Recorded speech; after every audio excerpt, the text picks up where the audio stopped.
Okay.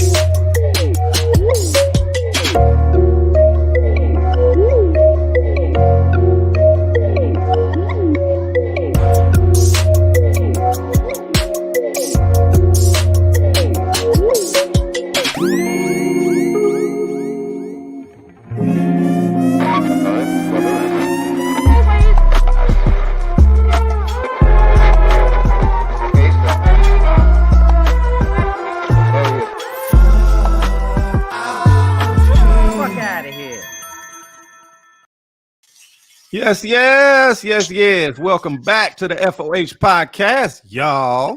What's happening, yo? What's up? Hey, it's FIREWATER Friday, and it's time to get it in. That's what it is. Oh well, you starting early. Oh shit.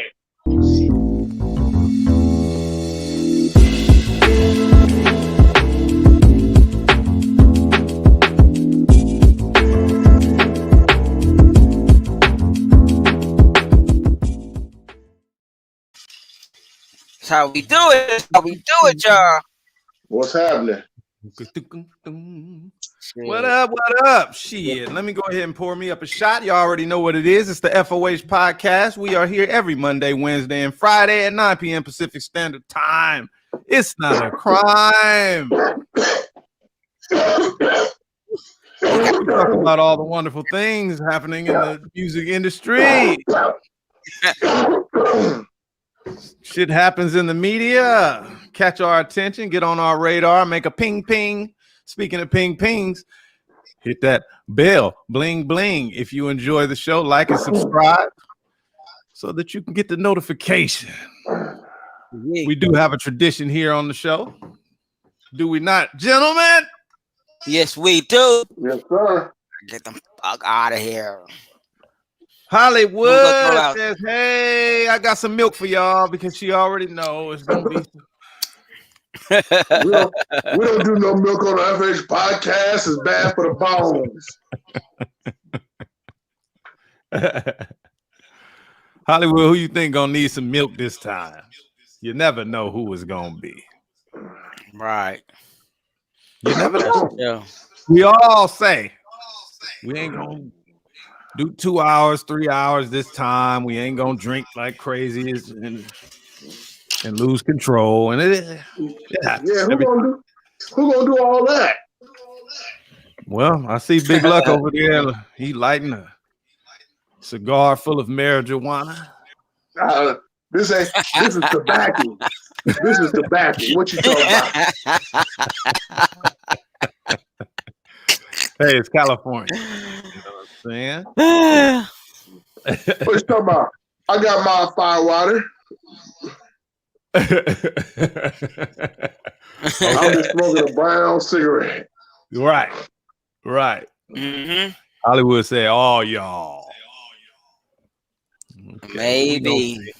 Maybe Hollywood, maybe.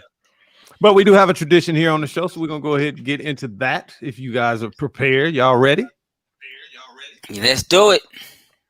Or before we get into that, let's just toast to the show. FIREWATER Friday. Hey, I like that. There we go. Well, let me help.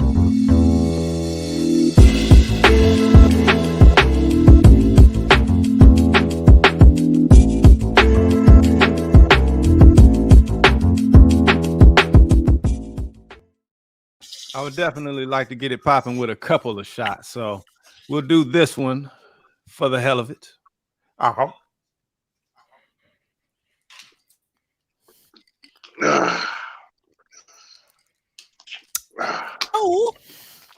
Yep. We gotta let them know what we're sipping on tonight. Man, when you forget what you're sipping on this. I'm sipping on Smirnoff vodka and drinking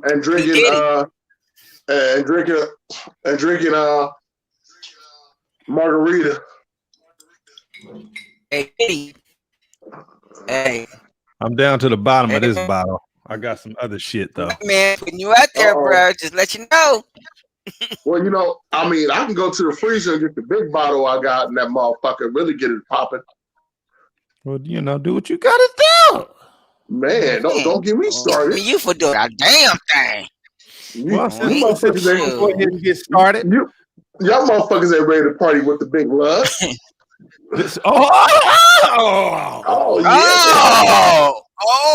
We going here tonight. Don't start no shit, won't be no shit.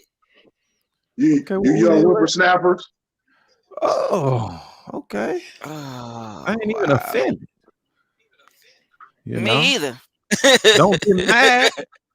Yeah, I've been doing. I like E40. I've been doing this since the tadpole's age. Okay. Trivia. It is, gentlemen. We're gonna do a lightning round for another shot. Go ahead and pour mine up. Ugh. I was not ready for brandy. I completely thought this was my Grand Marnier. It was not. In that big ass bottle, you thought that was Grand Marnier. I didn't think about the bottle. I wasn't even thinking about it. I was just I'm so used to Firewater Fridays with Grand Marnier because I switched to Grand Marnier. Let me ask you a question. You didn't smoke a good cigarette before you entered on the show? You forgetting what bottles is which? Who you talking about? Talking about me? You talking about you? I indulged. Like the famous, like Nancy Reagan said, just say no to Firewater Friday. I didn't just inhale. I did all the extra trick shit that the smokers do. I did all the extra shit. I let it sit, become a cloud, and then I ate that motherfucker. Came out my nose. Sucked that shit back in. I held my coat right here. Best effect. But either way, trivia, you guys. Let's do it. It's Firewater Friday. Let's do it. Okay? Let's go. Lightning round. That means it keep going around. I name one. Luck name one. DJ Inside name one. Whoever slow down is like hot potato. You drop the ball. You take the shot. Name a fucking. You know I love taking a shot. TV show. Oh man. Named after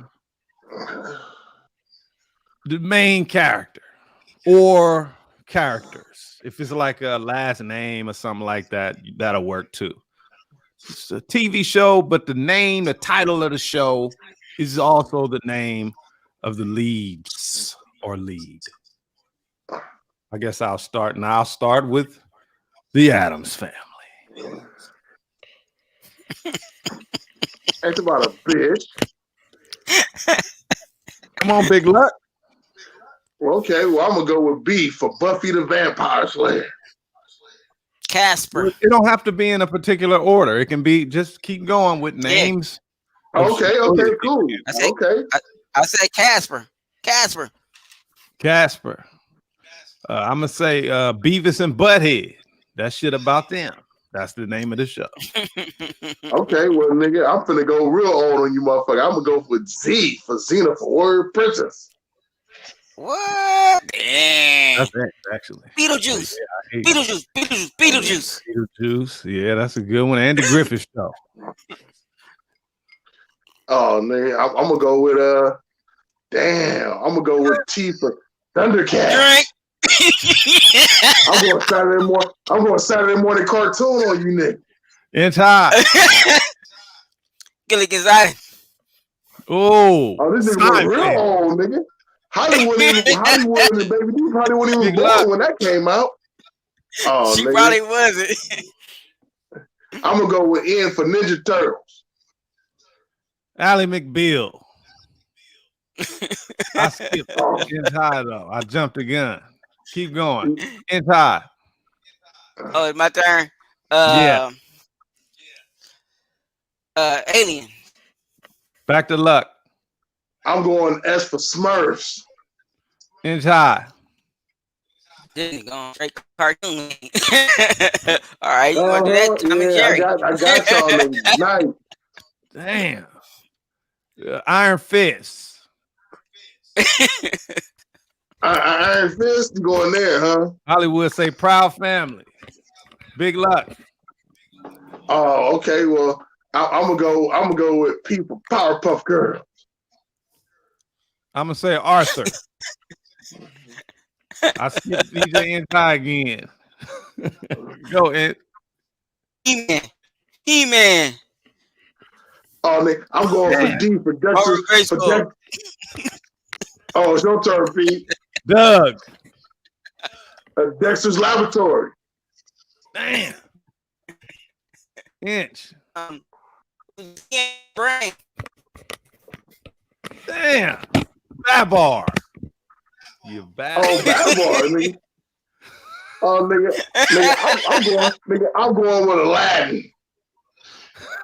Transformers. Damn. No, ain't no thing. That's a shot.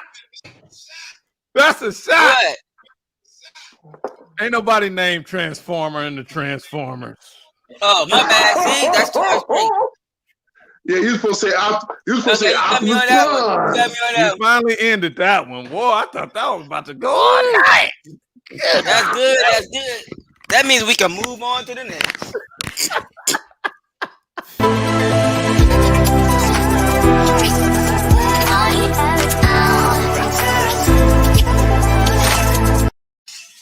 Goodness gracious. that was fun, though. That was fun. Yeah, I didn't think it was going to be that many damn shows named after the name. I guess so. Who's the boss? Tony Danza the boss. But you want to keep this shit going, huh? Okay. No, I'm just saying. I'm just talking. Oh, before we get to the trippy timeline, we gotta throw somebody the fuck out of here. What the fuck are we doing? We forgot. Man, I know we having too much fun, but let's start throwing motherfuckers out. Nigga, you ran itch high off.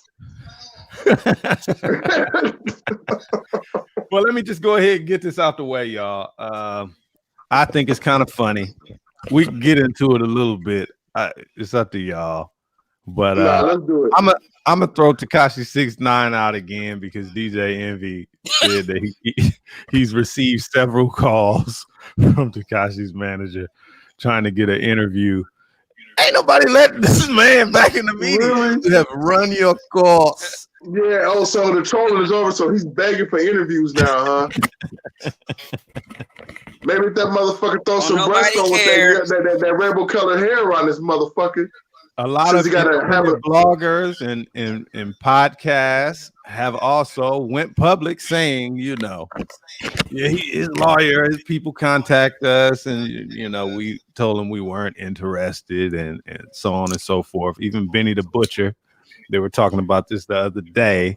He, it was funny what he did. He made a public. He put up a little voter. How you could, choose to vote. What do y'all think? He want to do a song with me. What do y'all think? He asked his fans, and about doing a song with Tekashi 6ix9ine. 96% chose fuck no, and the other 4% chose just regular no. So on that note. Tekashi 6ix9ine. Fuck out of here.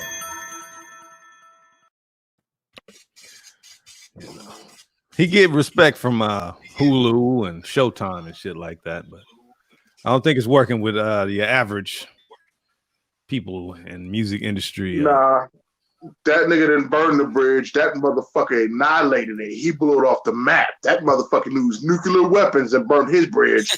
That shit is a wrap. You did the movie The Rock. Yeah, that nigga did everything possible to fuck everything off.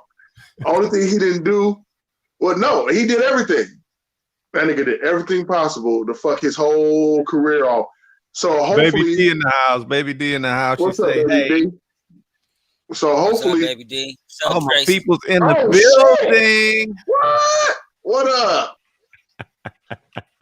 Yeah, so hopefully this motherfucker was good with it. Hopefully this motherfucker saved his motherfucking money. Right. Because that's it. It's a wrap. Nigga, you need to use the rest of that money for all your security. Right. Hey, I'm gonna take a shot for Tracy. I'll tell you what. I said out there. I put it out there. Tekashi 6ix9ine. If you could pick me up, we'll interview you. Pardon me. Might have to have you come on the show one of these days and talk about your platform. No doubt. I have not. But you heard what you know what I said, right, Prophet? Yes. If Tekashi 6ix9ine could pick me up off the ground. Oh, I know. I didn't hear that part. Yeah, if Tekashi 6ix9ine could pick me up without him, you was burnt. We'll interview him. We'll put him on the show. So there you go. One more time. Fuck out of here. I know it's hella early in the show and we haven't talked about really anything just yet. We just had to throw somebody out real quick. But let me know in the chat if y'all are drinking along, and I will do more drinking games. I know a lot of people like to watch to see us lose our fucking heads and do embarrassing things. Well, you know, it's not embarrassing us. We all shameless. Drink is not embarrassing. It's what you do afterwards. Yeah, but that's what I'm talking about. That's what the people like to, you know. Like eating edible candy.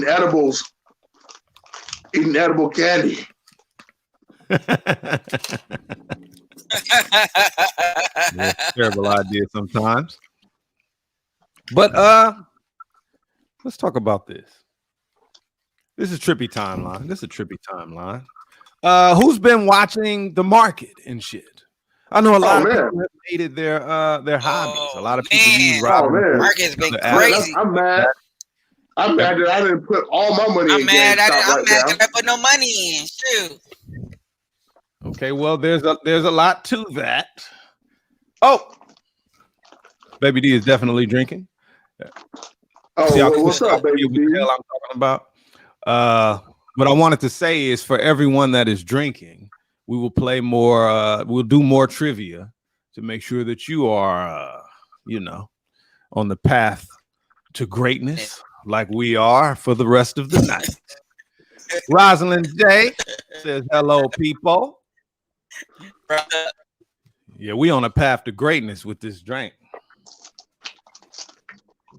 Yeah, I took a shot for Revolu. Well, shout out to Revolu. Everything that they do is revolutionary.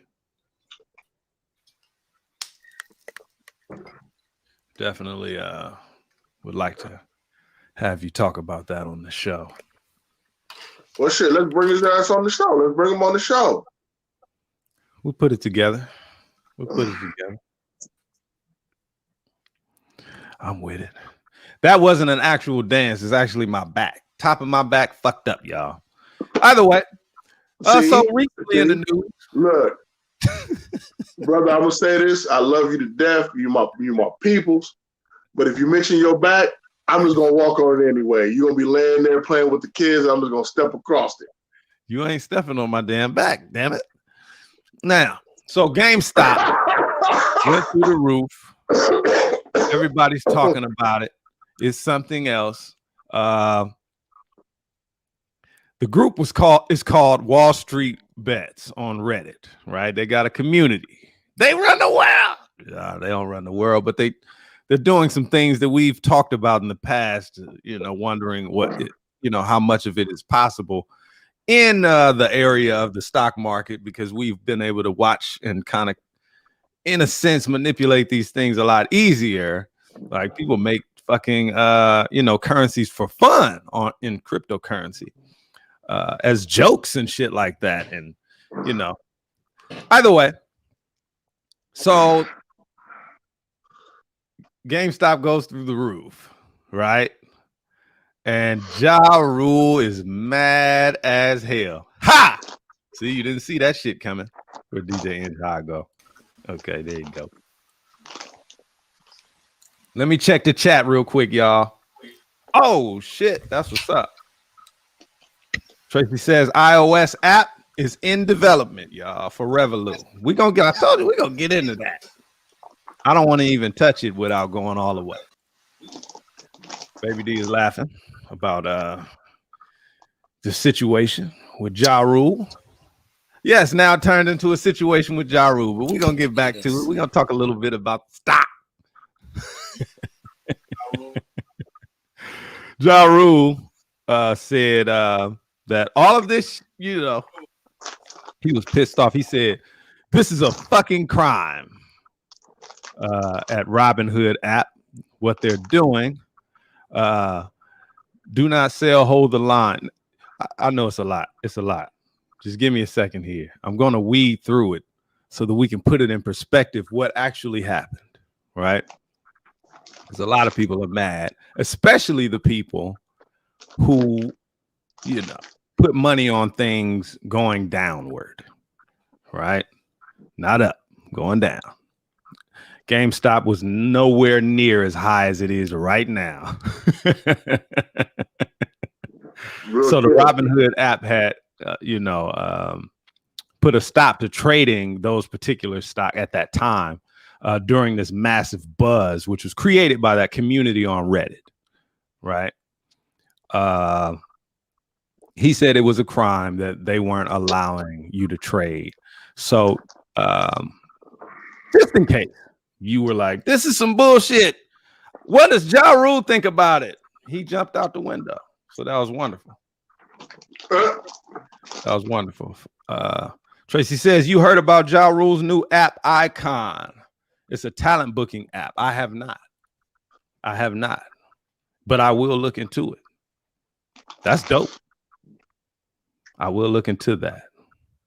So, hey, DJ Inch High keeps vanishing on. I know I'm high. I'm a little tipsy, but yeah, he just disappeared. Like voila, where'd he go?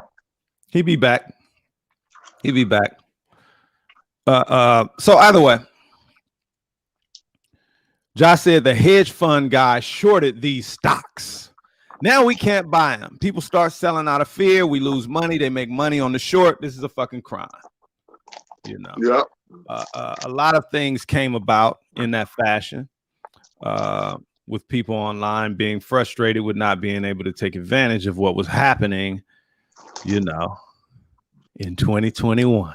Because this is different, y'all.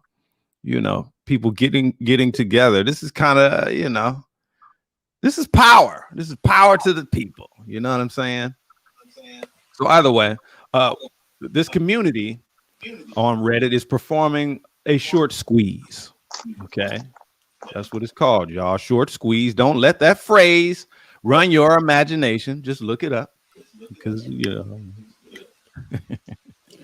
it basically, ruins all these, big guys' money on the short, right? Because they bet on it going down and they've made that shit go through the roof, right? So these guys now have to buy it. Those traders are forced into buying that stock to prevent greater losses. Shit sounds like a paradox, but that's how this shit works. Right? So the Robinhood folk, they put out a statement at that time saying they were restricting transactions on certain securities. Right? It's a trip. I don't know. What do you guys think about what's been going on with that? Well, for one, bro, I think that shit is all rigged. Well, that's the whole point, right? The whole point is that since it's rigged, you gain control of it. Now you are the rigger. And so people are now jumping on all of these different stocks that this Reddit community is basically saying, okay, some people have rumored. I don't know if I should even say something like that. I don't want to do a Martha Stewart. Guess what? This is that boy podcast. We give no fucks on this show. Oh yeah, no, I don't give a fuck. But I'm not about so let the news ring out. Prison behind some. Oh, okay. Well, yeah, I don't want to see you go. I don't want to see you go to jail. Traitor, insider information or some shit. No, I'm just playing. So basically, you know, people are rumoring. It is rumored that Nokia would be next, and you know, AMC had their run or is still on their run. Either way, all of this stuff is being communicated on the internet and kind of handled and manipulated by people with intentions of doing such things, controlling the market a little bit. Tracy says Robin Hood is going to get spanked by the SEC. Now, see, that's the thing, y'all. That's the whole thing right there. Wow, like I thought about what Ja Rule was saying, y'all. I thought about what he was saying, and I was like, bruh, if those implications are on point, there will be serious hell to pay, because a lot of people would have made a lot of money, and it seems that it stands for those who might have had insider information. Well, my boy had sold his little stock before. He got a little wind of it, and he put like $400 in it to $1,000. He said he cashed out $84,000 before they shut it down. Oh, no, you talking about for GameStop? Yeah. Mm-hmm. Yeah, because one dude said he killed it. He put in $1,000. He forgot how much he got back there. I was about like, 84. Shit, he got 84 mad. to 90. He got 84 to 90,000. That's what my boy got. I was mad. I was like, dang, I could have did that shit. Man. Well, that was the thing, is that no one else was able to do it. And for those who were already in it, you were stuck. You couldn't sell it. So even though you had the money, you couldn't sell it. I don't. There's been updates since. So I can't go there just yet. I might not be able to get those updates until either later tonight, or it'll be for our Motivation Monday. But well, we're not going I to believe stay that on the Robinhood app is allowing full trading again, and so on and so forth. I don't know what's happening with that particular community on Reddit. I do know that, like I said, those big guys have to buy more of the stock so that they don't lose more. You know what I'm saying? They have to hold that shit by buying more. It is the weirdest sounding thing to me, because inside of my head, I'm just going, but isn't buying more exactly what caused the problem? So wouldn't it, but I guess, like I said, that's just how it works. I have not done the algebra. Baby D says, just throw a damn flag on the plate. Oh, shit. Well, do it. Rosalind said, I got one stock in AMC. You got one share. I'm going to throw a flag on the plate. No, I'm just playing. But I will throw a flag on the plate on those guys, because I heard also the Robinhood app, people went and got $1 billion. I don't know if it was a loan. I don't know how they do it at that level. I don't know if you even call $1 billion a loan. But either way.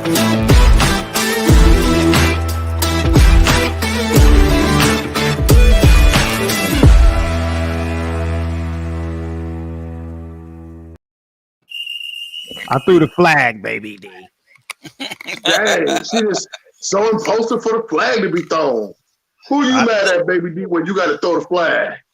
Threw it. Man.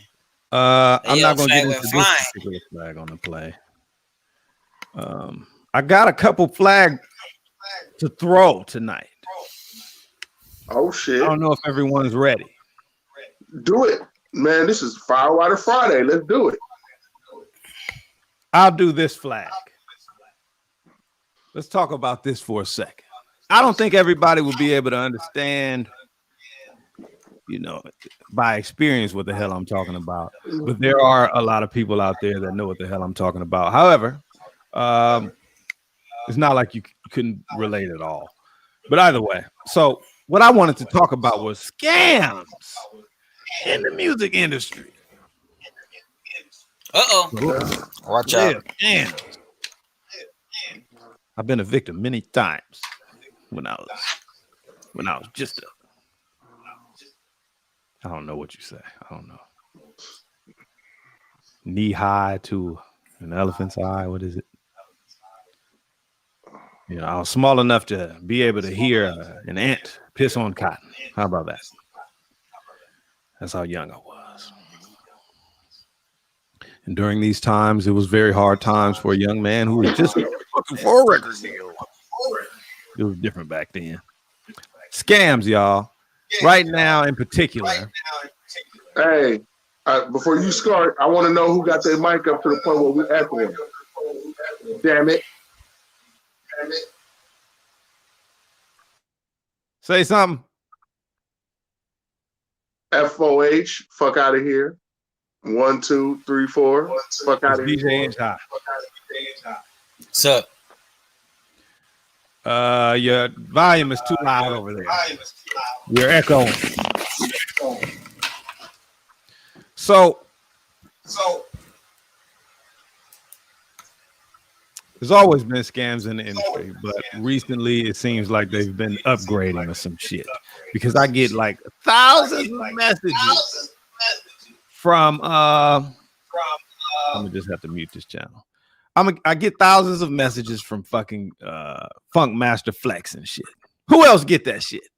You ever submit, you know, your music? This goes out to the independent artists. You know, your fans holler at you. They tell you, you know, man, did you hear about this? You should submit this song. You should submit that song or whatever to these different contests. Usually I just say, no, fuck that, because I know it's a waste of my time. I could do something better with that 5 minutes of uploading and submitting a song, seriously, because there's nothing in it for you. I used to work at a call center and shit. It was the strangest thing. I was 19 and got the job out of newspaper. That's how long ago that shit was. Ugh, goodness. Who remember getting the job from the newspaper? Either way, we used to do cold calls. And you know where all of these numbers come from?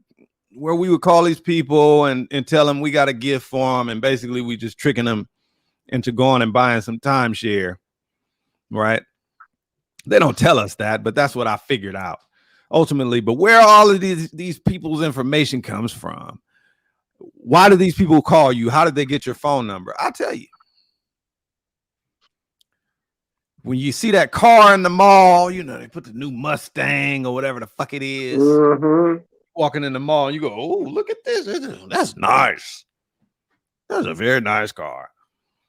And it's a little thing. You got a little notepad. Yeah. You got to do is fill this out for a chance to win this car for free.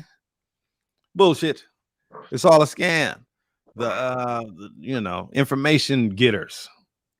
Like when you go to a website now, damn near every website you go to, they say, can you allow us to take your information? Or we're going to make it real difficult for you to look at this website today. And you just say, fuck it here. Take my information. The only way to get the information back in the days was physically. And so when you would go out to the mall or a carnival or whatever, and you see this shit and you can win it, they sell all that shit to these call centers. You didn't know that? Who in the chat knew that shit? It's hilarious to me. I don't know what I missed in the chat, y'all. But Tracy says the word submit is programming. Everywhere online, you're asked to submit. Think about that. Yes. Yes. It is a fact. And so I know from experience how these schemes are set up, also by being duped by some of them and spending a lot of money and shit like that too. But either way, Funk Master Flex does the video advertisement for it. Some other artists have done it. I'm not going to get into everybody who's done it. It's a lot of them. But I don't think they are aware of what is happening with that video that they do for these companies, and then what the company is doing to these artists who think that they have a chance at winning whatever the fuck they're offering. And the whole time it's just a scam to get them to constantly pay money to submit and all of this type of shit. I have it had to have been like a year and a half ago that I submitted a song. And ever since then, this Funk Master Flex account has messaged me every single day. Let's just say very odd things too. You know, like it's a robot, but it's a person. It's talking like a, you know. Shit is like, yo, fam, I'm not feeling how you didn't respond to my last message, bro. And, you know, are you in or out? $15. That's it. Talking like that and shit to you. Such a scam. Such a scam. Like I said, I don't know if these artists are aware that that's what's happening. Yeah, you know, just tell him I'll send my balls to the link, and then he'll get that with that old scamming bullshit. When I used to live in Texas, I was going to school out in Dallas, and there was this advertisement on television. I don't really remember the name of it. It was so long ago, but either way, they say, "Come down here to Houston, big ass convention. All the record labels in the music industry will be there. Come on down. We're going to listen to your music. You can meet every single record label. Let them hear your music. And they will determine whether or not they want to work with you. They give you a shot." They also added like some acting shit to it and had some other shit. You could pay an extra $650 to do both. It was $900, I think, because I took my homeboy with me. Had to leave one of the homeboys because we couldn't afford the 3-person package and all this crazy ass shit. It was just crazy, you know, thousands of dollars, y'all. And so we go all the way out here. We, you know, I'm a student. I'm kind of broke. You know what I'm saying? I grind so I don't feel I'm broke, but I don't have a lot of money. I spend all this money. We put our money together and we go. As a matter of fact, the person that was left behind actually put in a large part of that money as well. By the way, we end up in Houston, crazy ass taxi drivers and shit. We don't know what the hell is going on. We about 21, getting this long ass line, all these beautiful artists and people, just beautiful people. You know how you go to I don't know if you guys know what it's like to be an independent artist and being a mass of other people that, you know, you just have a lot of shit in common with. You know, probably how people feel American Idol lines. Either way, we get in here, we play our music for these different record labels. They lied because you only get to choose like 4 for that amount of money you paid and all this type of shit. Getting this long line, get in the front. We play the music. If they're interested, they let you know. I freestyled and all this shit, you know, it's just one record label table. But either way, I think we chose an independent label that was, I'm not going to say his name, but there was an independent label from a Wu-Tang member who had his own record label. It was like Bad Boy. I talked to a lot of other executives as well while I was there. Either way, the long of the short of the long is this. The Wu-Tang guy, we'll call him, told me, yo, come over here. That's your boy? That's your boy? Yeah, tell him come over. We walk with him to the back, off to the side, you know, where the executives is, you know, smoking shit, smoke break. And he told us this whole shit is a scam. The whole thing is fake. He said, y'all really got talent. This whole shit, some bullshit is fake. It's fake. And honestly, it was one of the reasons why is because there was a book in front of him. And I recognized the book and I started talking about the book while he was listening to the music to my friend that caught his attention. Either way, whole thing fake is what he said. He said, no one gets signed. They not even allowed to sign anyone. Period. They get flown out of wherever they come from by this company. The company pays them a whole bunch of money so that they can make a whole bunch of money and split with them off of these independent artists who buy these very expensive tickets. Okay.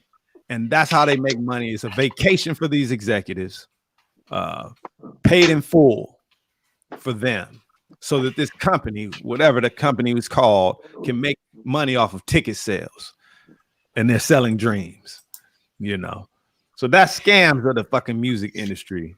One of my experiences, and this Funkmaster Flex and all this other shit that they had these artists use their face and make an advertisement for the contest or whatever, and this shit is some scam shit. Oh yeah, I experienced it. You know, I experienced that shopping your music.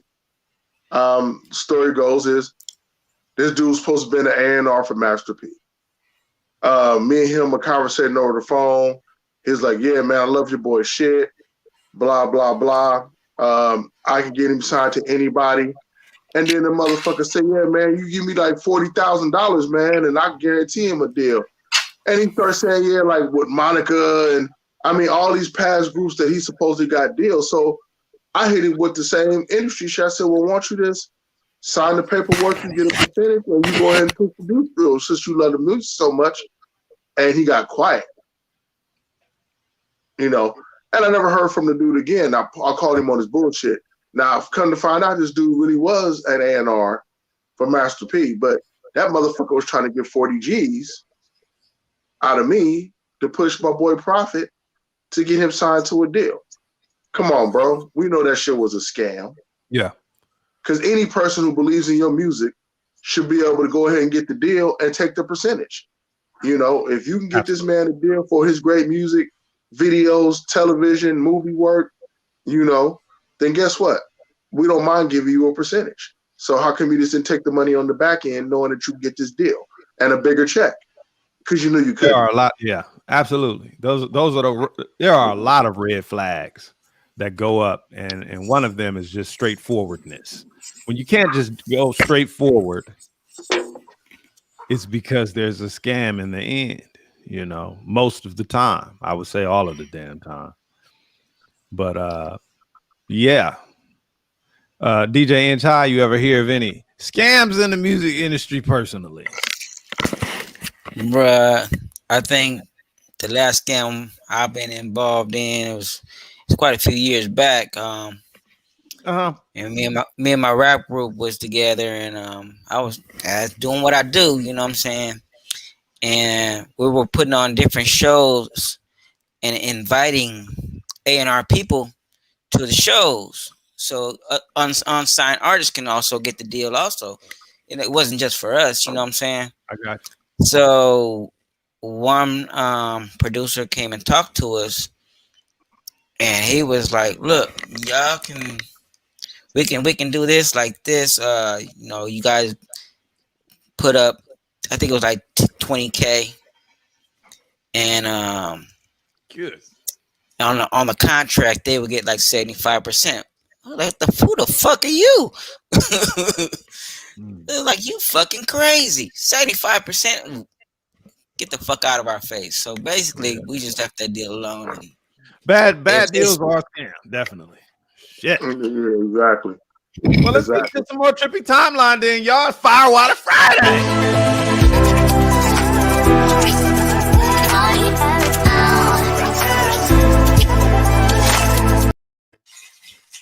Good. How y'all doing out there tonight? And on that one, I'm gonna take a shot. I'm gonna take a shot. Time to do a little trivia then. Hey, I got a refill. I got it. I was thinking of something earlier. Here's the trivia. My shot's ready. Everybody at home, you got your shot glass ready? Yeah, I got my bottle and everything ready. Pick somebody up on the panel. Pick somebody on the panel. And if they get it wrong, you drink with them. It's wonderful. That's how it goes. Or you can play the game too if you're honest enough to be honest with yourself. There you go. Since we've already been drinking, it's the perfect time to talk about literature. My God.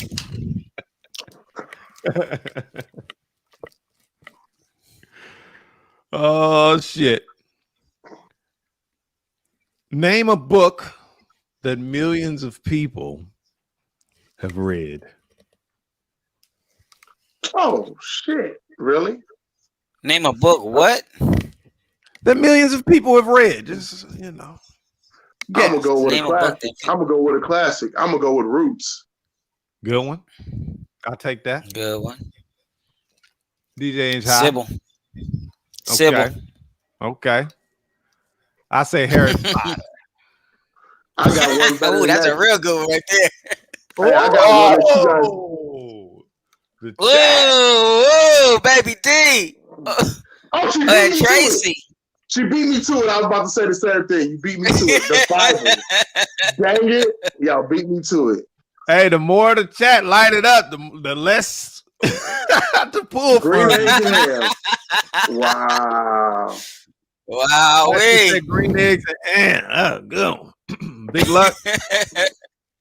Man, Aaron BJ took my quote, so I guess I'm gonna have to go with the Holy Quran. Ooh, good one. You beat me to it, Lug. You beat me to it.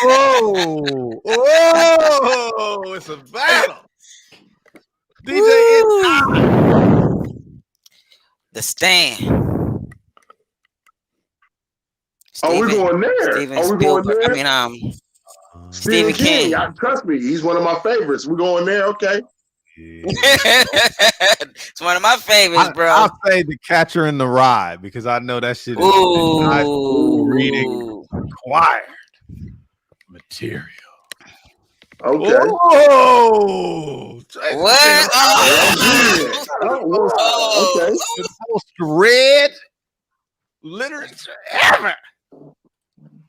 Okay. I would have to say that's the most popular writer ever in existence. Right, for real. Wow. Well, I'm gonna go there. I'm gonna go there with you then. I'm gonna go there with you then. I'm gonna go with Hamlet. I knew he was about to say it because that's what about to come. We can go there. Oh man. DJ Enjoy. Ah shit. See, man. Give her take your shot. Give her take your shot. You didn't take your shot, so give me a chance. Now I'm gonna take my shot right now because I'm just there. You take your shot. All right, look. Oh, it's on me. I thought you was well you. Well, no, we gonna keep it going. Oh, so go ahead. It's your turn. Nice try. Moby. Yeah. Moby Dick and Captain Ahab. Oh, okay. The ABC book. How about that? This nigga right here. That's right. Ashley said The Alchemist. I was gonna say that shit. Oh shit. Yeah, that's what I said. Tracy's right on point with me. See? Big luck. Okay, I'm gonna go with Pet Cemetery. I don't know that one as a book. Stephen King. I would say I agree with you. That's read. That's been read by a million. Because I knew who wrote it. I'm just saying I've never read it. No, the book is way better than the movie, bro. Well, that's just like The Life of Pi, and I'll go with that one. Okay. The who? The Life of Pi. Oh, okay. Got you. Shit. See, I just had one. You threw me off. Shit. Beyond. No. That's not it. That's not. See, you threw me off. You fuckers. Take a shot. Let's go drink. Yeah. I can go with this shit all night. I'm trying to listen to what y'all got and just throw me off. That's a good one. Okay, Pete, what you got? Oh, it's on me? Yeah. Oh, I'll say take a shot. 3. No, I said it. I'm gonna say take a shot. You bastard. All right. You got me. The Shining. Nope, it's my turn. Stay out of this. Oh, my bad. Well, you can't use that one, damn it. I know, I'm not. I'm gonna go Art of War by Sun Tzu. That's a good one. Okay. That's a good one. I gotta stick with my boy. I gotta stick with my boy, with Stephen King. Misery. Okay. Good one. I wouldn't say millions of people read that one. I wouldn't say that. I don't know. But luck is a vote. I gotta say, because me and my mom's were Stephen King fans. She has all the novels, so Right. So I'm just going by what I know. Right. That's all you can do. Well, this is the trick. If more than 1 million people read his book, they put it into movie. I'll just say then I'll say the 48 Laws of Power. Ooh. Okay. Nice. Okay. Damn. Yeah, that was a good one, bro. Shit. Tracy says the Torah. Rosalind J says coldest winter ever. Oh yeah. I remember that one. Ashley Hardy says beloved. Beloved. Ooh. Man, what's up with the chat tonight? The Hobbit. The Shining. The Hobbit. Damn. Harry Potter. That was my first damn. one. You motherfuckers on the roll. You motherfuckers on the roll. Okay. Who's it on? It's on me. I don't know. It's on Big Luck. It's on me. I'm gonna go with the Book of Mormon. Damn, you cheater. How about that one? The Book of Mormon. All right. Yeah. I'll go with the Book of Hebrews. Let's go. Like I said, I stick with what I've been growing up with. So Salem's Lot. Salem's Lot. Okay. But like I said, y'all know better than me on that one. Y'all going Stephen King, you know what I'm saying? All right, then shoot. You know they read Cujo. Everybody read Cujo and the movie, so it is true. That is very true. Look, I hate to say this, Inch, you're gonna lose this one too. With the Stephen King shit. Nah, I would say the Laws of Success. That was always my favorite, and I know that he was a bestseller. Mm-hmm. Okay. Rosalind J says it. Fuck you, Rosalind J. Yes. Get out my head. You stop taking my shit.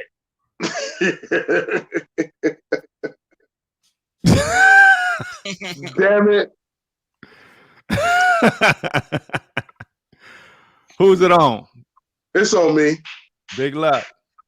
I'm gonna say Needful Things by Stephen King. Okay. Y'all keep going. I'm about to just go ahead. DJ and Ty. Drinking shots every time your turn come up. DJ and Ty. Okay. I don't know if 1 million people read this book, but take a shot. The Book of Five Rings. Yeah. Nah, take a shot. Yeah, I would say so. But I would say I would beat you by 100 million people with the Adventures of Huckleberry Finn. Oh, yeah! Give me my. Hold up, what we got here? Baby D says The Help. Nobody know about that. Ashley said Children of the Matrix. Shit. Oh shit. A lot of people. I don't know if 1 million people. Probably.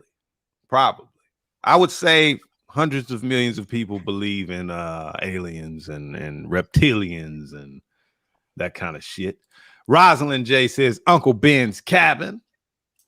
Tracy says oh no, that was my neck. No.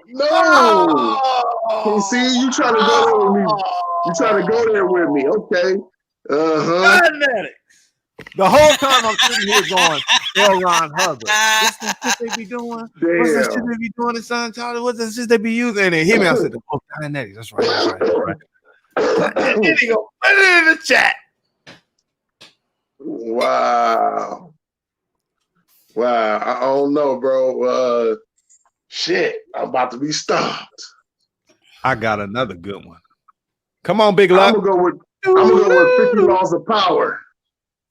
The 50 Laws of Power, definitely probably a bestseller. 50 Cent got with the dude from the 48 Laws of Power, and they definitely, what's his name? Green? Something Green. Yeah, 50 Laws of Power. But absolutely. Those authors put it down. I loved the book. I read it. I loved it from page 1 all the way to the end. I loved it. I love the 50 Laws of Power. It's not just 1 or 2 laws added. No, it's all different. All that shit is different. Of the entire book. I loved it. I loved it because they came from a street point of view. Go ahead, DJ. What was the name of that book that Steve Harvey put out? Oh yeah. Think like a man. Think like a man, act like a woman. I don't know.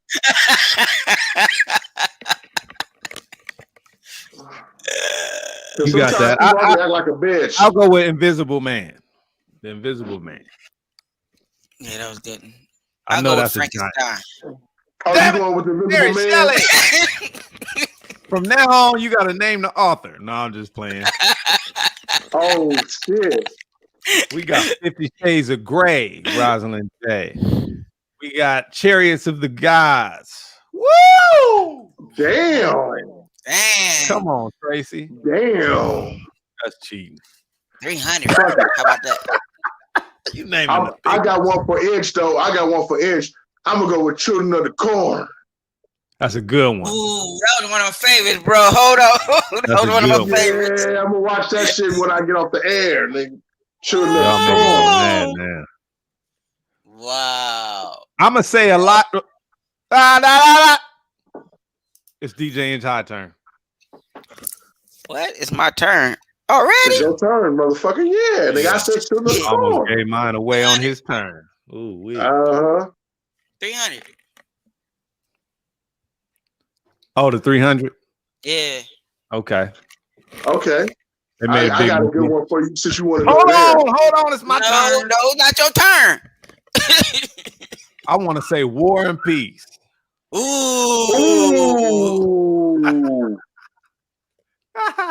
Who read that shit page to page? Man. I didn't get through the whole thing, bro. Who watched the show that got a doctorate degree?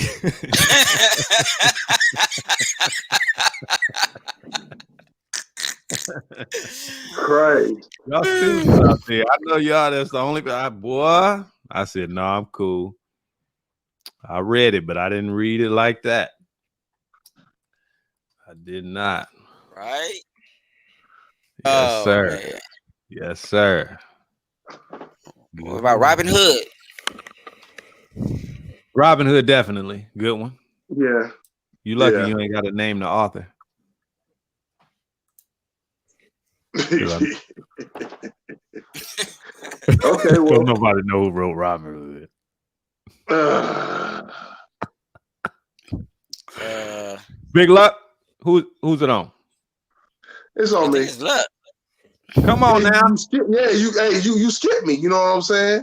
This game going on long enough to take over the whole damn show. We got shit to talk about here now, y'all. Well, somebody got to lose one more time. Okay, one more time. Okay. 3 seconds. You got 3 seconds to answer. The Watchmen. DJ Inch High, 3 seconds. The Silent Wife. Sons of Elijah Muhammad.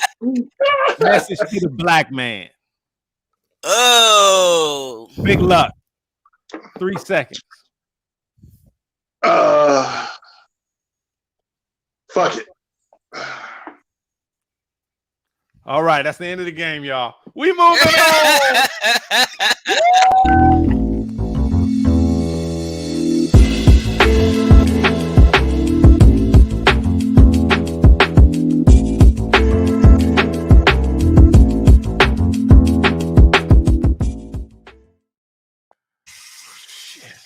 We still on trivia timelines, right?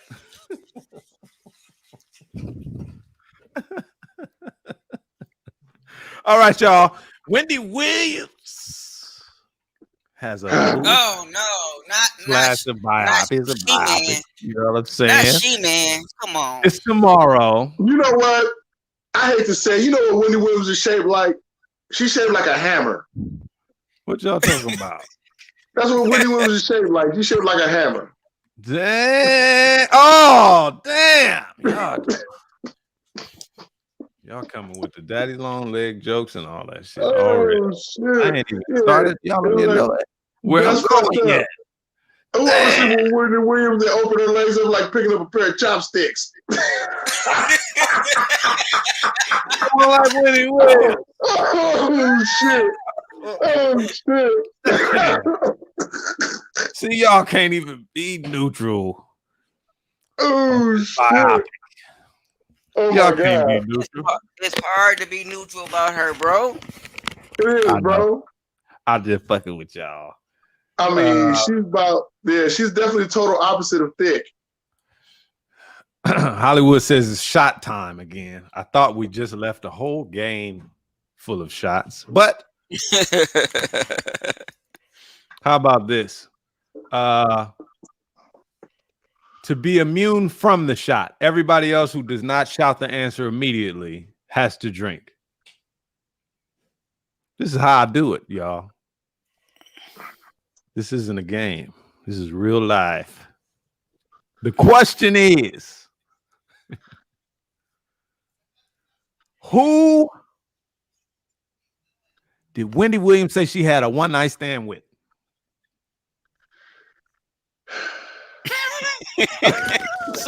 Allegedly. Oh, shit. Allegedly. And it's a rapper. Allegedly. You get a second. Name a rapper. Big Allegedly. Luck. Who was it? Allegedly. That Wendy Williams slept with? Who was it? And I'm gonna go with 50 Cent. DJ Time. That's what I was gonna go to. They both say it's 50 Cent. They both take shots, and everybody who on their team takes shots. Oh shit! See, Tracy say leave Wendy alone. She's a very successful sister. Now, how y'all feel about that? Matter of fact, don't answer it. Don't answer that. Look, I'm gonna answer that. You know, you my peoples and all. Leave it alone. That woman done threw too much dirt on people's names. So guess what? Wendy Williams look like a pair of scissors from the bottom.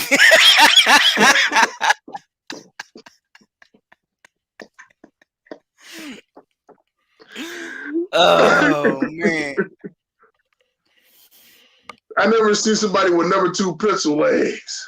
Hey, bro, did you see that picture of her at the beach? Oh my god! Oh my god! Oh my god! Like somebody stuck a suction straw on her legs and sucked out all the juice. What is this? The cafeteria? I ain't got no class.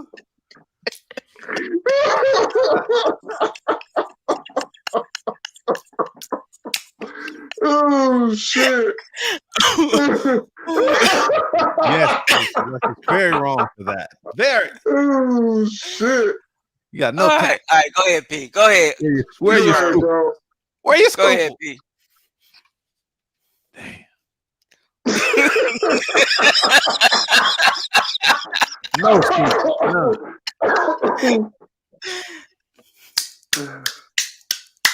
No, Steve. What you talking about? Her legs are, oh shit! Y'all supposed to be better than her. We are.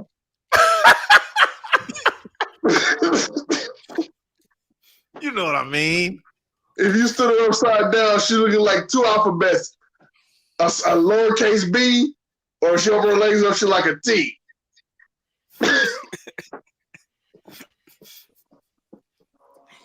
Oh, okay. All right, I'm done, bro.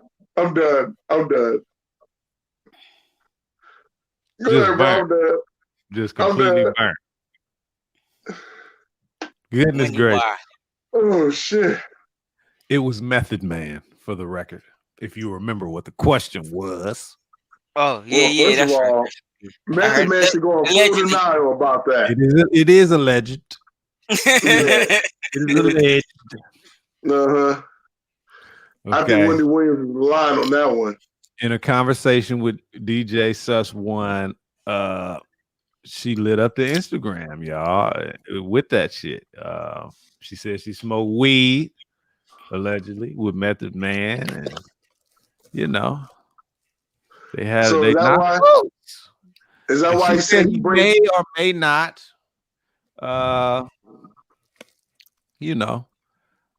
admit.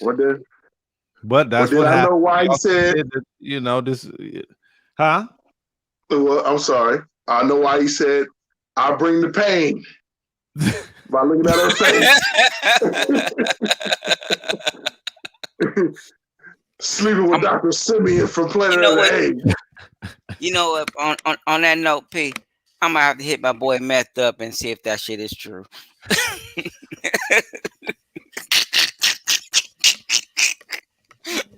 That's got to be some bullshit. I keep Meth it to tell me 1,000 the with truth, you. I'm sure. I'm with Tracy in the chat, who says, "I believe it." I definitely believe it. I'm one, first of all, that believes, that people that be out there and just throw it out there and just fuck it, that deal with it sloppily or whatever it is.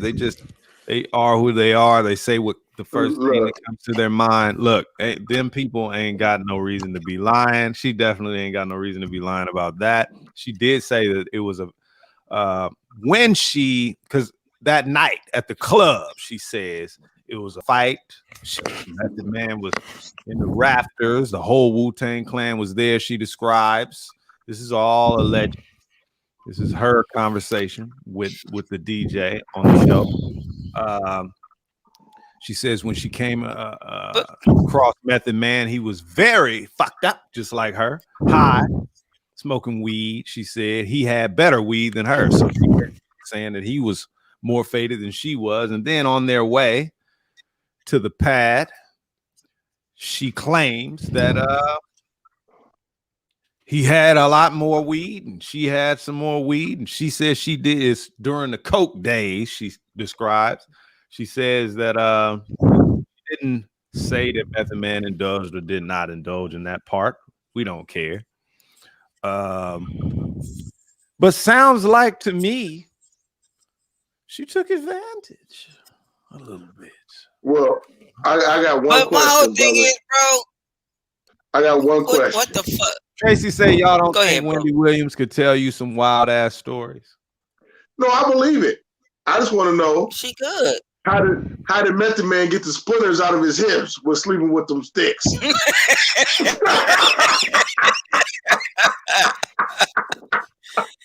Bro, but my whole thing is you had a fling with Method Man. Okay, but why you out talking like Meth is I don't know. I mean, I love Meth's music, but why you out there trying to talk about who you did and all this other shit? You remind me of you know how they got the reverse Flash? She's the reverse Corinne Steffen. Oh Lord.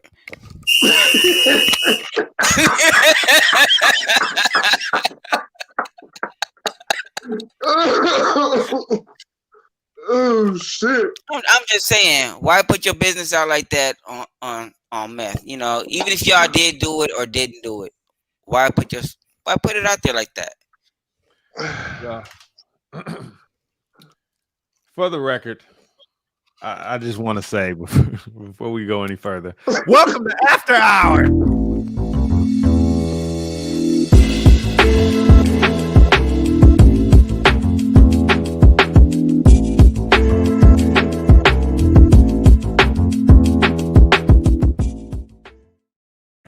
Boy, does the time fly, y'all. Hey, that beat is hard. And that means that, thank you. That means also that we have to take a shot. It's tradition. No doubt. No doubt. Everybody who's got drink takes a shot. Let's drink, y'all. It's a terrible thing, but hey.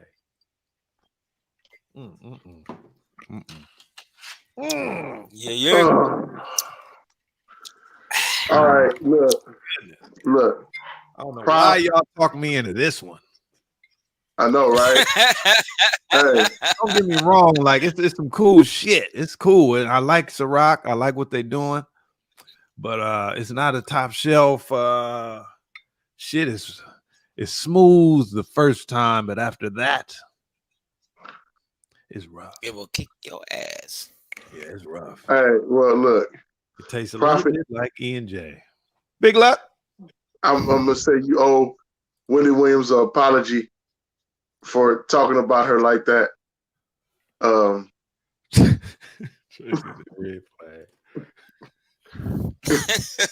ahead, baby D. Is she up late? Because I know she's on Nashville time. Yeah. Tennessee in the house. Big luck. Yeah, yes, sir. Yes, sir. What'd you say? Look, you know what? I do owe that woman an apology. I'm sorry. Thank you. I need to stop talking. I'm gonna stop talking about that woman. I'm gonna stop talking about that woman. Only thing I'm gonna say is, don't walk nowhere near gasoline because your legs are gonna rub sticks and cause a fire. Come on, look. Come on, man. This classroom. This none. Male Baps. I love it though.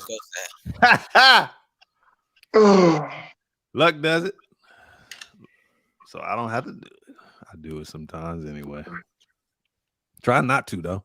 Trippy timeline, y'all. Let me hit y'all with another one as we go into our after hour session. I don't know if we will have something for Rhyme and Reason. We'll see when we get there.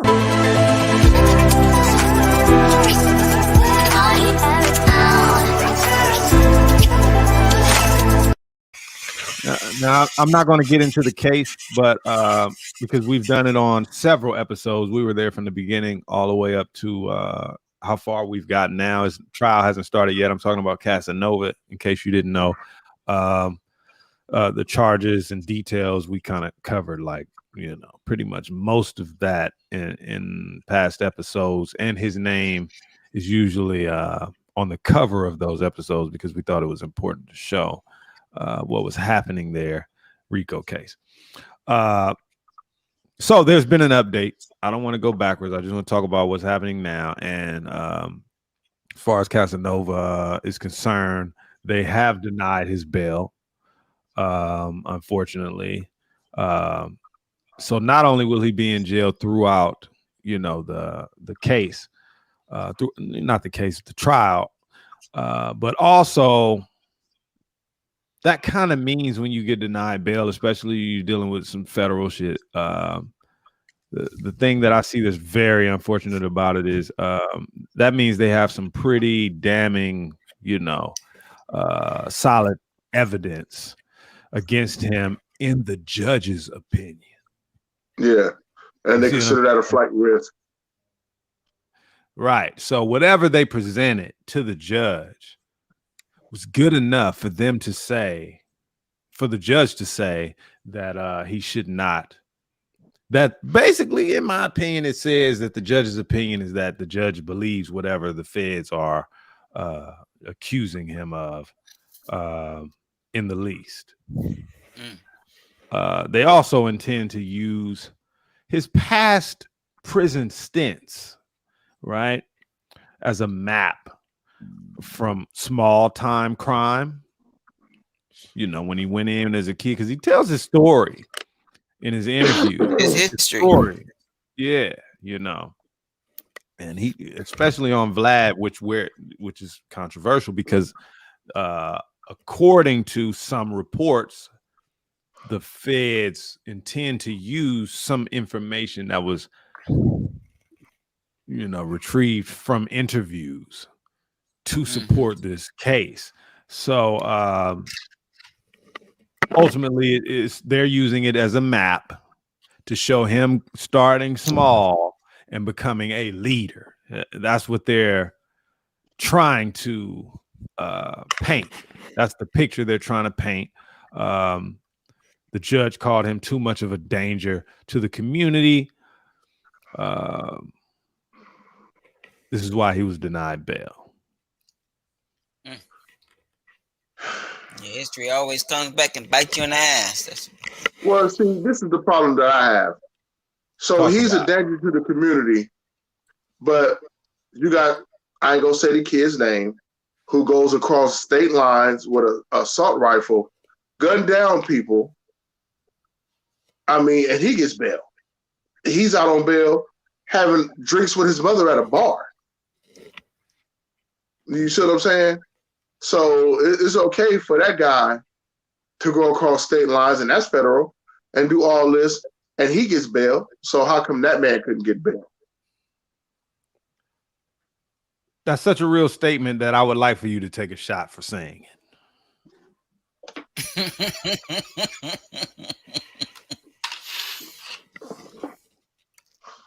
I feel you. I feel you. I'll drink with you. Good. Drink with you. Because I'm feeling a little tanked at the moment. Oh, me? Shit. Brother? Oh, are we still on trippy timelines here? Give me a second. I'm just transitioning because I don't like it's so down. I'm glad that the administration that is in the office right now, because I don't think this shit is about a person. So, it really isn't. I'm going to get to the chat in 1 second, but I just want to say that I'm glad that whatever is happening, as far as the administration that is here now in 2021, this president has decided to sign into law the separation, the division of private prisons from the government. Now, I don't know what all of that means. I really don't. Which means honestly that more people who go to private prisons actually end up staying there longer because they're violating these guys, saying that they're breaking the rules. So they get longer prison time. And at the end of the day, these guys make more money. So private prisons actually want to keep you in there as long as possible so they can make money and the stocks can go up. That's a big point right there, right? Stocks and private prisons and filling beds and keeping them filled, especially during a pandemic. This is a very either way. The point I'm getting at is that there's not this antiquated, device that has to be used to like meet a quota, which can affect your life instead of just the truth and the justice system operating the way that it should. I know jurors and juries and all of this other shit and the corruption behind police departments and the DA and it's wow. It's such a tangled web. Who knows how to get to the center of it and destroy it all. It's another topic that I wanted to get on tonight, which is the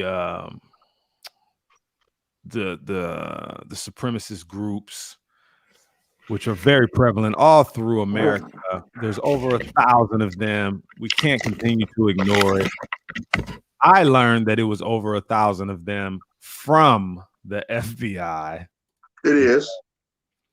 And when I tried to put the information out, because I felt like, damn, this is something that everybody needs to know. When you post that kind of shit online, it gets shut down. But let me get to the chat. Like I said, Tracy says, have y'all discussed the fact that hip hop lyrics are now admissible in court? Oh, wow. Definitely. That's been like that for decades. Double standard. That's per capita, the United States has more citizens in prison than any other nation. It's a fact. That's true. It is true. And this is not the top 5 largest nations. 10, I don't even think. So disproportionately, this country imprisons the hell out of people. And then when we go deeper into who are these people that are imprisoned disproportionately to the world, in America, it's disproportionately. Once again, it's wow, Well, I mean, damn, but brother, this ain't nothing but slave labor. You know, and it's the same thing when they deal with the sharecroppers. You know, when they released them from slavery, and it was like, okay, well, you can work on my property and I pay you a wage. And then they hit them with the, well, you got to stay here working for me because you actually owe me money. You know, these private prisons get paid off of slave labor, and then they charge full price. You know what I'm saying? So, I mean, look, it's all a money game. And I'm a hypocrite in a sense because I say that I am a person who wear Jordan. I admit it, you know, big ass foot, been wearing it all my life. And I used to idolize this man as a player when I was coming up. And then that man invested allegedly in private prisons, which made him not just the shoes, which made him a bulk of money. You see what I'm saying? I have read an article that said that wasn't true, but we don't know. Yeah, we don't know. That's why I said allegedly. I said allegedly. Yeah. You know, I have read about that though. Yeah, you know, I mean, honestly, how we can each his own. Yeah. To each his own, or however you feel like you need to make your money. I mean, I can't be mad at you for what you try to do or how you do it. That's your business. I only have one thing that says to me that I'm mad at you because of what you do in your own personal business, and that is breaking the golden rule. Anything else, it doesn't matter. Yeah, exactly. The golden rule. If you don't know it, go listen to my song. No, I'm just saying. The golden rule means simply you get wherever you're trying to go as long as nothing you do stepped on anyone's toes to get you there. Yeah, that's exactly. The rule, you know? Yeah, and it's a very special rule. Well, I think you talked about things back in the day where it was legal and it was okay when a person of different color was doing it. Then when a man of color started doing it, they outlawed it and made it illegal, and then you got prison time for it. Absolutely. You know, that's how shit's been established. In the past, whatever you do to get it, you make those things a rule so that it doesn't happen back to you in return. You know, yeah. You know, I steal your bike. One law now. You can't steal bikes. You know exactly. And so it prevents you, a man of color, from gaining wealth by doing something that you could have probably did better. So yeah, so it's all a money grab. It's all a money game, but they use you to make the money. I mean, think about it. From music to sports to acting to criminal activity, it's people of color that they make examples out of. You know, absolutely. You know, they make examples out of those people. You know, it's FIREWATER Friday, y'all. Those definitely. Yeah. It's about to go.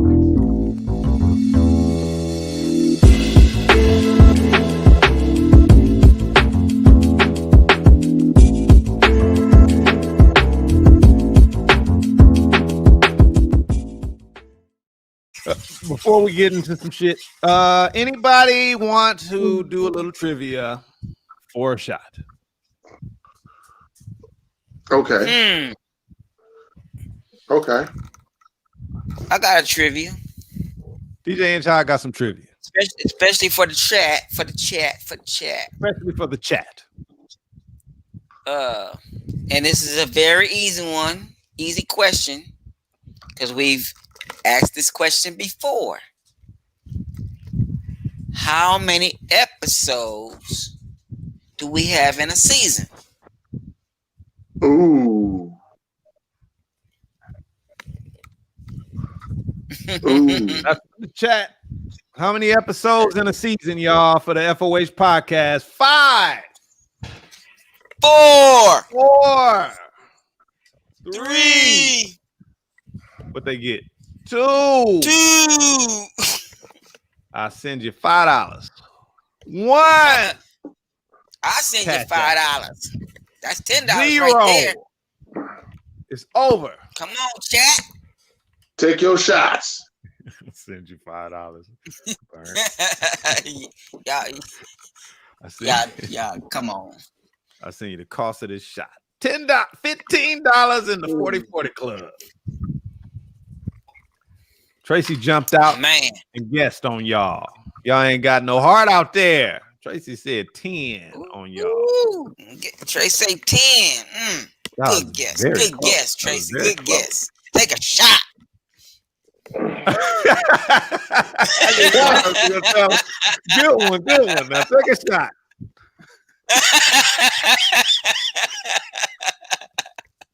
Hollywood said 14.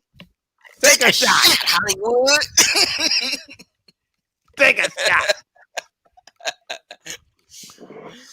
It's definitely oh, okay. I'm sorry. I missed it. Ashley with 13. 13. And she got a career. Bing. And she's right, but take a shot anyway.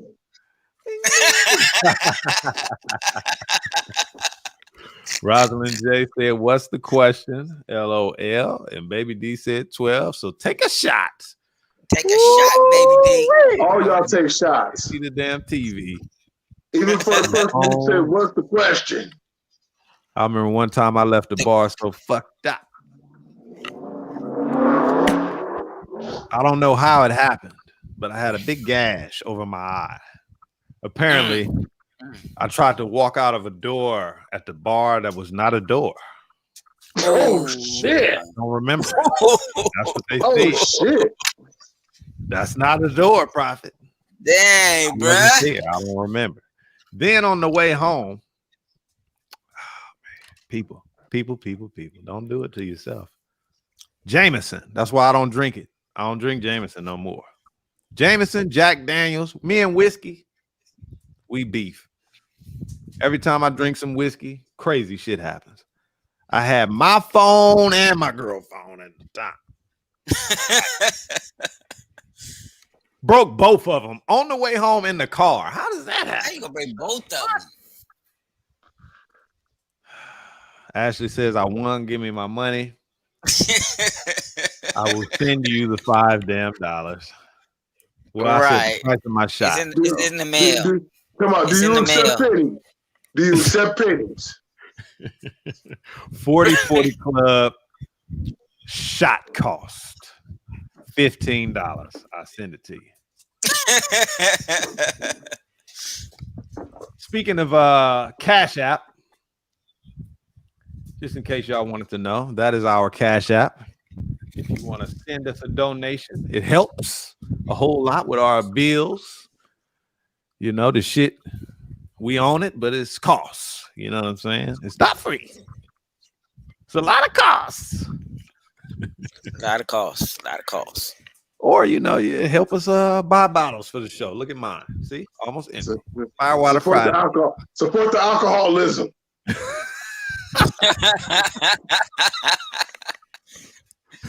Drake's producer says, you know who Drake producer is, right? 40, they call him. He says in-person studios should be completely, you know, it's archaic, it's outdated. They need to be canceled. They should be a thing of the past, he says. He's, in other words, it should all be done virtually, right? And he breaks all of this shit down on hiphopdx.com is where I read that article on his method of working with Drake without ever being in person. That's what they're doing now because of the pandemic, of course. He says that the technology is here, which is true. He says basically he does the entire session with screen sharing and real-time playback, mixing, all the shit, you know, with Zoom and their laptops. Okay, or maybe he's on the, you know, computer in the studio. Either way, virtually. I only see one problem with that, y'all, and that's where some artists enjoy the in-person vibe session, which I'm not I'm not a fan of it. I'm not fond of it. I don't need it. But I do understand that that's some people groove. You know, they want to bounce off of you, make sure that the song glue how they way they imagine it should glue when you work together inside the studio together. I just usually, you know, turn that shit down if it can be done by just sending me the beat with or without the hook. I send you the beat or whatever. Whichever way is best for you. That works for me. Even before the pandemic, I prefer it. Because I go to work. I just want to get it done. Boop, tap out. I don't need a vibe session. If anything, you need a vibe session and vibe with your people. You know what I'm saying? We will vibe during marketing, promotion in the music video and shit like that. Exactly. Because I'm going to do what I'm going to do regardless of who's in the room. I've done, hundreds of sessions with other, full studio with disco ball and all the crazy shit. Prophet, you been lying about your age this whole time, my nigga. You been performing with disco balls. I don't lie about my age. I just don't look my age sometimes. I don't know. Well, disco balls came back out in what? I don't know. 70s. I am not. Oh, for sure. We appreciate you, Tracy. Thank you, Tracy. No doubt. Hey, for shizzle. I got a trivia question for you. Since you older than all us, when did they invent the disco ball? Oh my God. Where are you gonna go there? Did you really go there, bro? No. Did you really go there? Did you really go there?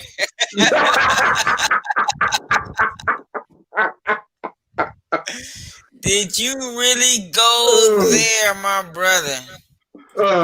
We appreciate you, Tracy. Look, that's beautiful, you brother. You quiet, you ain't laughing, you ain't talking. I just figured I hit you with a good one.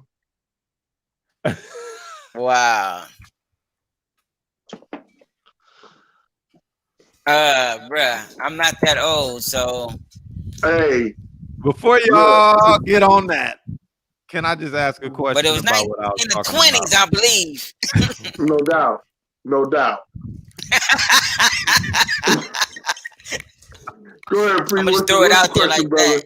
I'm gonna throw it out there like that. I allegedly guess. I guess it was the 20s or something like that. No doubt. What's your question? I want to ask everyone in the chat, and I just want to ask everybody on the panel as far as that story goes with 40 talking about how he thinks that studio should be a thing of the past. Do you think that he's going a little overboard? You know what? I don't know why when people get a lot of money and they're successful, they want to switch up the game. Now, yeah, you're right. There is a pandemic out there. But once they get the things back in control, for people who feel like they need to be vibed in the studio, they should be vibed in the studio. Like I said, you're a totally different creature, animal when it comes to that path, P. I didn't see you in action in the studio with people and virtually. You do it well for both.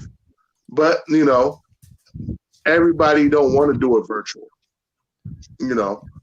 Some people may not have the means to do it virtual. So yeah, that's a double standard because, like I said, you're rich already. But in your earlier parts, before you got rich, you did that shit in the studio. Exactly.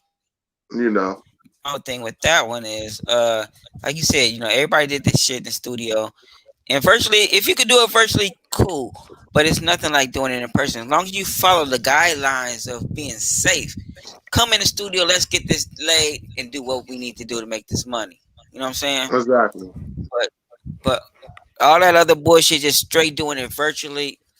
Come on, my nigga, for real. Let's keep it honest and 100 and do what we supposed to do and lay these tracks down in person. You know what I'm saying? Because you ain't gonna want your money virtually, so come on. Exactly. So do your work and do your due diligence, and let's bring people in the studio. Simple as that. So there you have it. You know what I mean? Everybody's gonna do what they want to do. Like I said, if you go to the article, he does describe the way that the mixing and everything happens. It's very personal, as if one was there. like I said. However, some people, they want to be in the laboratory together. Chat, what do y'all think? Y'all think you think about some songs you would think a bunch of people was in the studio together and none of them ever met. That has happened a million billion times with all of your favorite songs, with all of your favorite featured artists. Other times it was a groove session. Everybody got together, it was crazy shit. Oh No may have been one of them. I think they all did that together. While the one with Wayne and T.I. and everybody with the Paper Planes one, they all definitely sent their vocals. So, I don't think it really makes that great of a difference unless I remember Tupac saying, or people saying about Tupac sessions that would be there, is that he would be all, communicating with you, and at the same time he write his shit, and then he go on the booth and he did it, and he's gone, and that's it. Move on to the next one. Somebody like that, I don't think it matters. They draw the power from inside, while other people feel like they have to bounce it off of others. Hear what you talking about, shit like that. But just an idea. Everybody gonna do what they want to do, though. Exactly. And so it's time for a little bit of jewelry.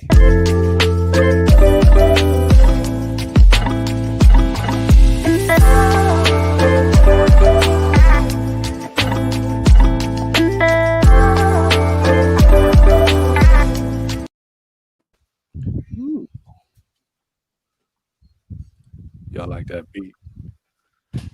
I love it, bruh. Before we talk about this jewelry and drop some jewels, anybody have a trivia? Yeah, matter of fact, I do, my brother. Matter of fact, I do. Okay, well, then there will be shots. I still got drink left. And this one is from my cousin, actually. She put in on my timeline. If a man or woman takes years to marry you, he didn't choose you, or she didn't choose you. He or she settled for you. Settled for you. Oh wow. Oh, wow. Well, what's the question? So basically, is that true or false? Exactly. Oh, I would say false. I would say false. I think it depends on the situation. It does. It has to depend on the situation. I'm not saying that it can't happen that way. I remember this is a movie. It's not real. But y'all remember in Lethal Weapon? Reed. Right. They didn't get married until they was 68.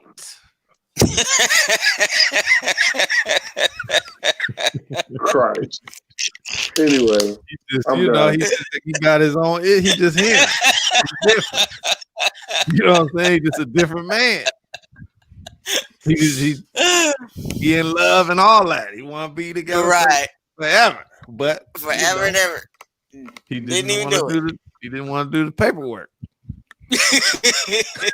Christ. And when he did, it wasn't because he settled. You know what I'm saying? He finally built up the courage or whatever it was. Nah, every woman he chose kept getting killed. Shit. Wow. That's good. Wow. Too funny. Yeah, it just depends on the situation. Yeah. Okay. Well, I got a question for you then, P and Inch. Okay. Shot. Yes, definitely gonna come with a shot. Okay.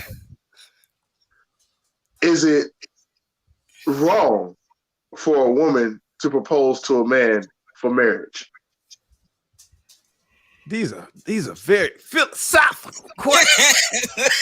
Right. How's anybody gonna take a shot? Damn it, everybody take a shot for these philosophical questions. How about that? Damn it. Bruh.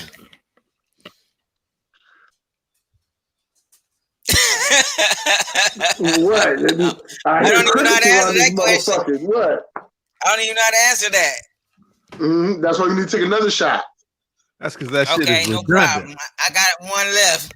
Y'all asking redundant. I mean, not redundant, but rhetorical questions and shit. Well, tell me out. It's the special cigarettes talk.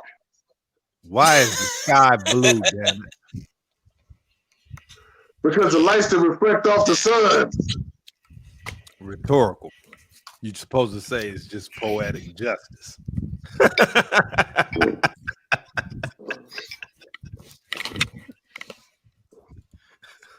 Hey, I'm just going off the timeline on my question. Not today. Not today. Not today.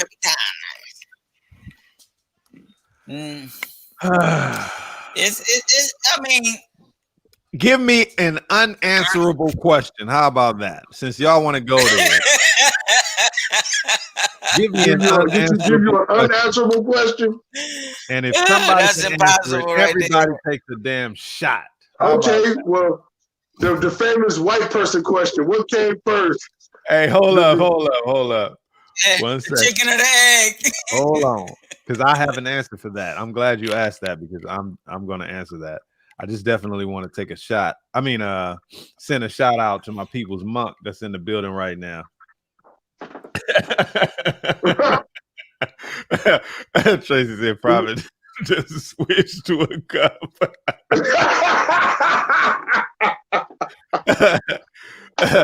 Well, Monk, that's my homie right there, Monk, y'all.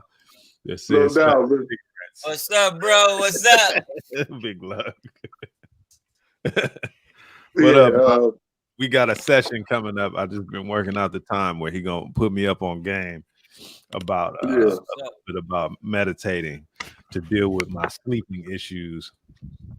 But Monk says egg comes first if you believe in evolution, chicken if you believe in creationism.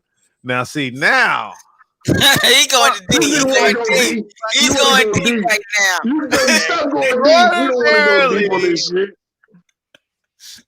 He want to go deep. Focused. Now, listen, I had an answer, but now I have to consider this rule of thumb that he's presented. Okay, y'all, hold up. Before I say my answer. He got you good. He got you good on this one, P. Because I have been drinking and having special cigarettes as well. Although I do not smoke cigarettes. No, you smoke a corn pipe. Tracy. It just got deep. Yes, it definitely did. It definitely did. It just. All right, listen. Clear your throat. Clear your throat. I will first say, first of all, because I cannot follow this rule, and I think that is one of the rules to open-mindedness is that there are no rules. So I cannot follow that rule, but I can follow that rule by not following that exact rule. Meaning the rule exists, but I'm breaking the law. If that makes any sense. And I'm going to say on that note, there are two answers. One being that, of course, the egg comes first, though I am not an evolutionist. And I will say that in this form. And Monk is going to get me, but I'm going to say it like this. The egg came first because before the chicken laid the egg, a creature very similar to the chicken laid an egg from which the chicken came from, the first chicken. This nigga said Donald chicken.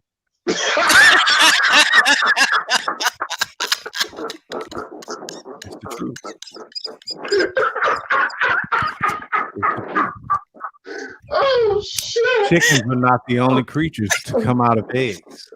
A lot of creatures lay eggs. Even mammals. There are mammals that lay eggs, you guys. Now the mammal absolutely came when it came. Before or after. Chicken, if you believe in creationism. I believe that there is a third one, and that's why I say the egg. Now, if you're talking about in particular, and that's why I say it's two questions. If you're talking about in particular a chicken's egg, and it has the answer in it, which came first, the chicken or the chicken's egg? Well, that's an obvious answer. The chicken, because the fucking chicken is the only thing that can lay a chicken egg. If you're speaking specifically of a chicken's egg, it would have to have been hatched or created by a chicken. You asking about which came first, the chicken or the chicken egg? Well, the chicken. Oh, okay. Here we go. See? Here we go. Answers. I'll put it this way. Your special cigarettes are stronger than my special cigarettes. Listen. You know what? There was nothing beyond about those answers, you assholes. Yeah. I know, right? I will give you another one. What is the purpose of life? And I have my God. And for a shot, do you believe I have the answer? Take a shot if you don't. If you do, and my answer is wrong, then take a damn shot. I believe that you have the answer, but I believe that it's going to be so mind-blowing that people won't understand it. Let's do this, y'all. This is it. Do I have the answer to the purpose of life or not? And if I do, and you don't believe I do, in the end, then you take the purpose shot. Of life? Yes, I have the answer. The purpose of life? I have the answer to the purpose of life. I believe it. And when I say it, I'm going to give it to all of y'all. And you are either going to be taking a shot because you didn't believe it and now you do, or you're not going to be taking a shot because you knew I did, and then you heard it and you believe it. Well, I'm gonna go with I think you have an answer. Tracy says, I believe you have a answer. That's where I'm going. I'm with Tracy on that one. I believe you have a answer. Hey, y'all get off my boy right there. If he got the answer, motherfucker, he got the answer. That's my nigga too, but I believe he has a answer. I'm with you, P. Whatever the answer is, you right. But you gotta remember, Big Luck is on. Believes that I have the answer to the purpose of life. Well, let's go. Come on, y'all. After you drop this, I'm gonna drop something else on you. DJ N-Chai believes I have a answer. That means he does not believe I have the answer. No. Yeah, I don't believe you have the answer. I don't believe you have the answer. Nobody has the answer. That's what I'm asking. Who believes that someone has the answer, and who believes that there is no one who knows? That's what we're doing right now. I know who know that answer. I know the answer. I'm trying to tell. I'm about to say it. Hey, well, okay, I'm gonna do this right now. Hey, P, I'm gonna do this for you right now. Not even gonna be these nuts. Okay, well, go ahead. Well, what's the answer then, sir? DJ Inside took his shot.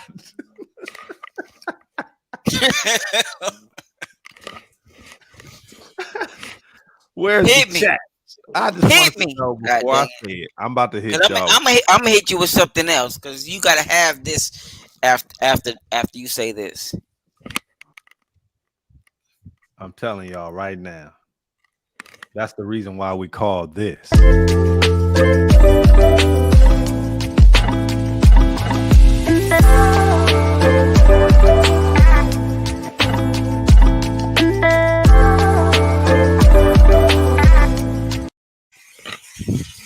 Boy, I had the answer. Hey, that's a groove, bro. That's a straight groove right there. It made me want to just break out the lyrics.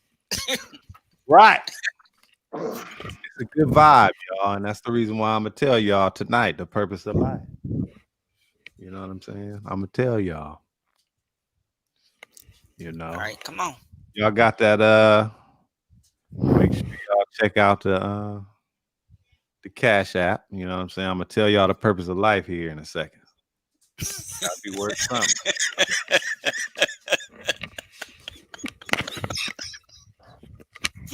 Purpose of life ain't worth nothing. Come on, y'all.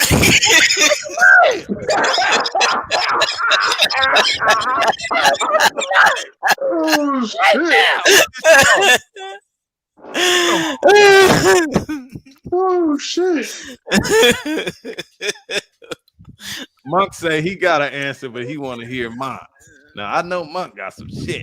Me and Monk climbed the mountain together and went up to the top of the mountain with the homies and sat up on the mountain and look at the stars.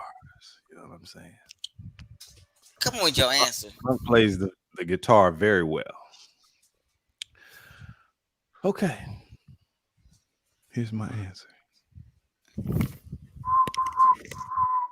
The purpose of life. I'm gonna wait for the whistling to stop. So I can.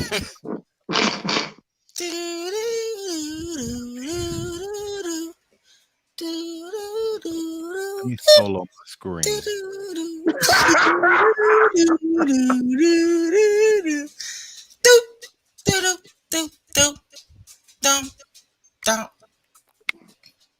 The purpose of life is simply a life of purpose. That's the purpose of life. Get And the I fuck take out a of shot here, with y'all on that one. Bruh.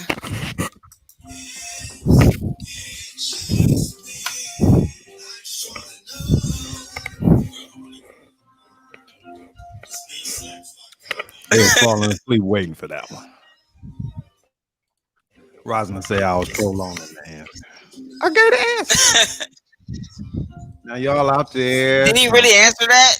Stunned and mystified. I'll say it again. The purpose of life is simply a life of purpose. Think about that. It's the answer. They said, if God could tell you the purpose of life, it would be so simple. Because that's what happens when you break things down. It's usually something very simple at the bottom of this crazy ass equation about everything. It is as simple as a life of purpose. That's the purpose of life. Rosalind says, what the fuck, LOL. But Monk says, I can dig it. I can dig it. I'm Tracy officially. says, I can rock with that. I can rock with that. I'm gonna say, hey, you know, that we can stop smoking special cigarettes on FIREWATER Friday.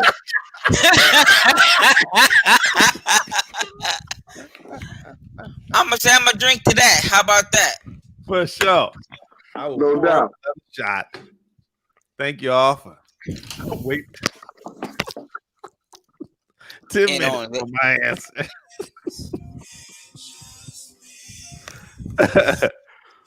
Anybody else have any unanswerable questions? How about that? When I was in elementary school, I didn't go to kindergarten. I mean, I went to kindergarten. I didn't go to pre-K. But when I went to kindergarten, you know, I was so late because, you know, I didn't do daycare or anything like that. So when I went to kindergarten, I had this idea that you go to school to learn. So I had all these questions written out and shit. Right? I wrote, you know, I love spiders. I used to collect spiders and shit like that. I was 4 years old, 5 years old, all bees and shit like that. Yeah, I know. I'm weird. But either way, that's what I was into. And so when I said, oh, I get to go to kindergarten and ask the teacher all these questions I got about these spiders and shit. Definitely was not school at all. Nope. They do not answer your questions. You have to answer theirs. And they also teach you shit too. But none of the shit that you wanted to learn. And it just blew my mind when I was a kid. So I used to come up with these little things like that. And I actually came up with the answer for the purpose of life when I was in the 6th grade.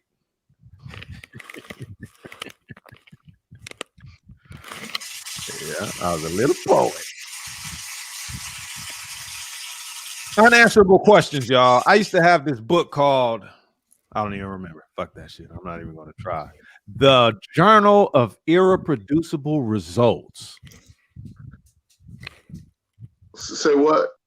The Journal of Irreproducible Results. Say that 5 times fast. The Journal of Irreproducible Results.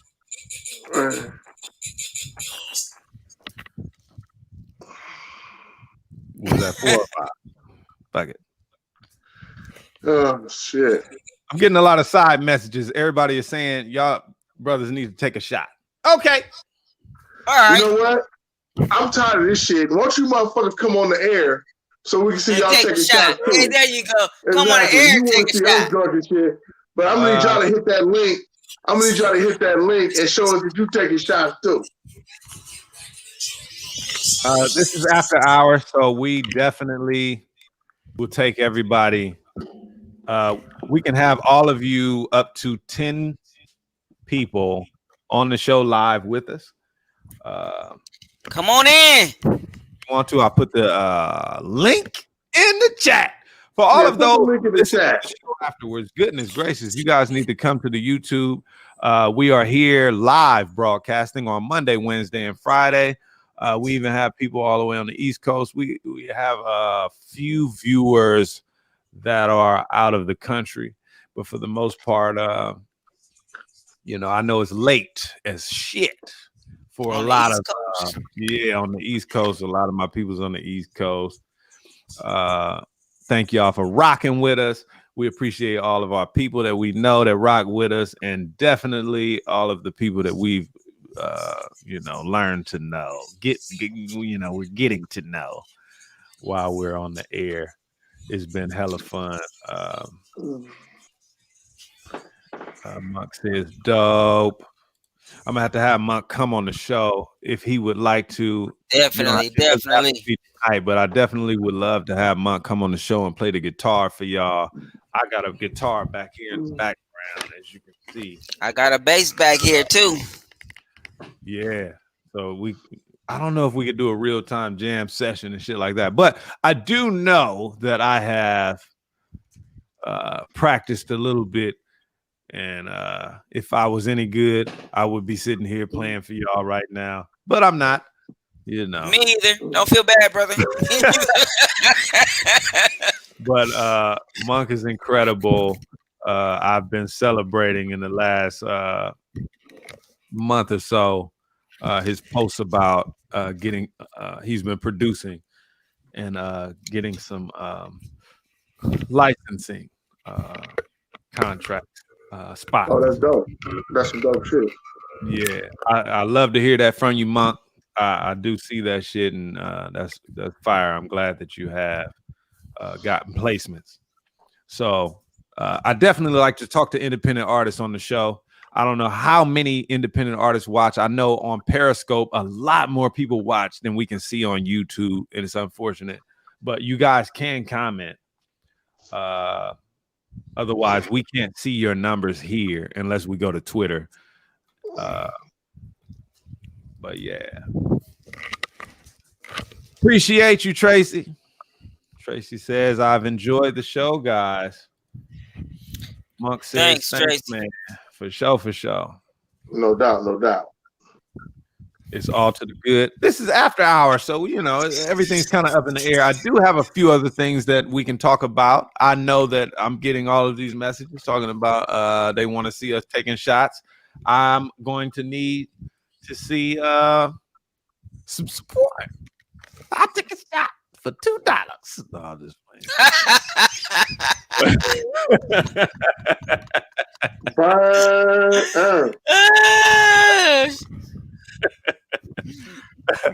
I do want to get into some stuff, but before we do that, I just wanted to ask a shot question.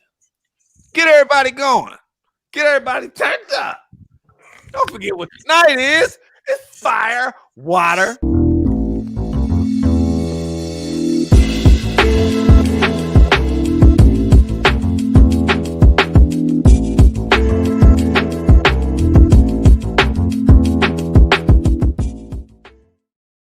And I definitely have to show support for a producer and DJ who has also put out a mixtape recently. And I definitely got a song on there. It's track number 2 on that mixtape. Here's a snippet. The homie got caught with the burner. About a minute from the bang. Went into the penitentiary, got out, said he was going to be changed. But you would check and get up in a couple of wops. I told him, have a good time on the islands and get you some time. Hustling on the block, rushing with love with the ops. How the homie called a homie if he had a heart, you never would have to pop. About to get off home in the window and think about how when we grew up. And the people in the precinct, choir in the church, classmates, teacher, all trying to bleach my dirt. It's just me. I just want to know. For real though, my nigga. Why are there so many people in my face? I think I'm gonna get some weather in my wet. They got but all the people up in my space to save me or to make me make the people pay. I got the devil on my shoulder, so I pray. And then I shut my eyes and God will plead her case. And mama, I say, I'm out of perseverance, and she saving. Sometime I gotta punish. There's so many people. Hey.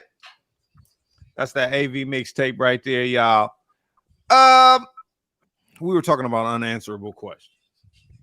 I asked y'all if y'all have any. I got a few, but that's not going to get us any shots. So I want to ask a question that's going to get some shots gotten.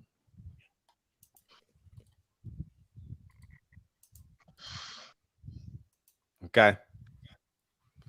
I don't do this often. Yes, I do. I'm lying. Here's a question.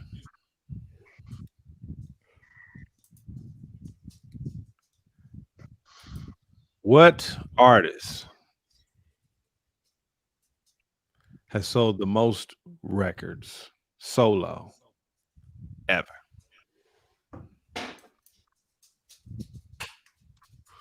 I'm gonna have to go with Michael. Big Luck says Michael, y'all. What was the question again?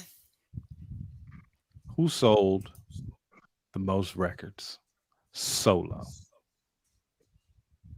Solo. Solo. Big Luck says Michael Jackson. DJ Inch High, you say?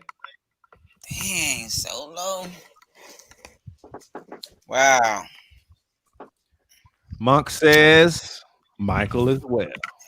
I gotta go with Big Mike. Yeah, Mike has been Mike. Be like Mike.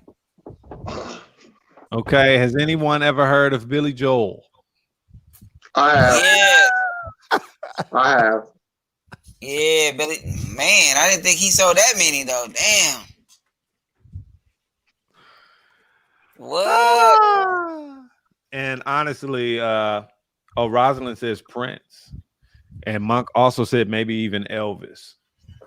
I know Elvis' record. Elvis' record was beaten. But most of Elvis records came from us. I'm gonna just throw that out. To be completely honest, I think that Monk is actually right because I had Billy Joel in mind, but when he said Elvis, I was like, yeah. Nah, Elvis was beaten though. I believe it. Oh, Elvis was beaten, you said.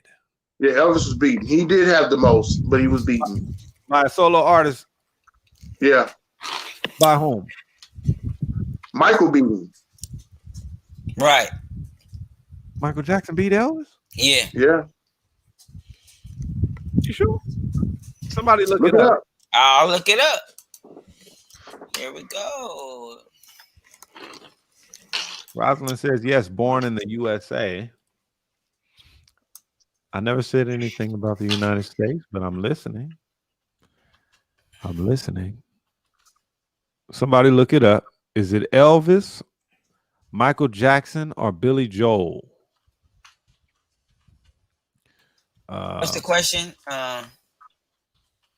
Jackson. Most sold records of all time. That's not a solo artist. Yeah. We're about to take some shots out this bastard, y'all. Okay. Who sold more records, Elvis or Michael Jackson? Looks like the Beatles, tell the truth. But that's a group. That's a group.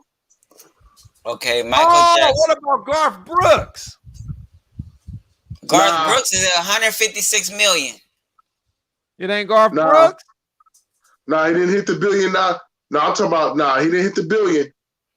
But Billy Joel is at 84.5. Elvis is at 140. Elvis is at 146.5 million. Okay. Is that more than Garth Brooks? Garth Brooks beats everybody.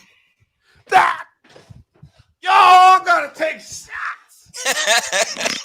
All of y'all gotta take shots. Everybody. You too. No, because I said it. Did I not say it? I didn't hear you say it. I said, I'm the one that told. I said, what about Garth Brooks? Yeah, you said it. All right, I took my shot regardless of the fact. Monk said Michael got 350 million. That's like damn near, that's double at least everybody that you named from what I heard you say. He said 350 million. Somebody needs to do a check on that. All right, Michael Jackson got more than that, bro. I'm finna go in here and check right now. Yeah, Michael Jackson got more than that, bro. 1 billion. Come on, y'all. Where we at? Baby D saying Nashville, Tennessee, baby. She drunk. Yeah, she is. I didn't know Nashville, Tennessee sold 1 billion records. Come on, y'all. Who got the answer? Who sold the most records of all time? Hold up. Hold up here. I got an image. Oh.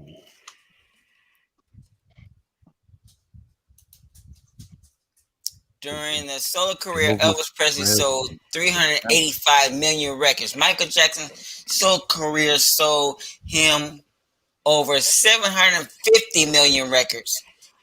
Sandwiched between them were the Beatles with over 540 million records. Rosalind says the Guinness Book of World Records says Elvis.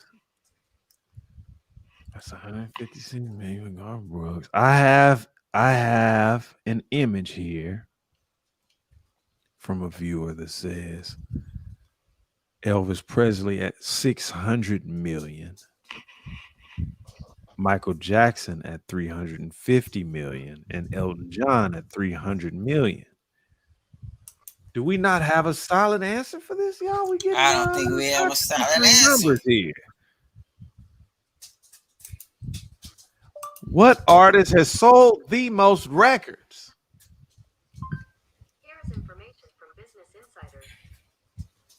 This one says solo is Garth Brooks, but it only says 156 million. Right. Rosalind J says this is worldwide though. So, okay. The numbers you read, DJ Inch High, were for an album, most sold album. Okay. No, most albums sold in career. In total, right. And that's the reason why we have these numbers that I've gotten here from Monk that say it would be 600 million, 500 million, Elvis Presley, followed by Michael Jackson.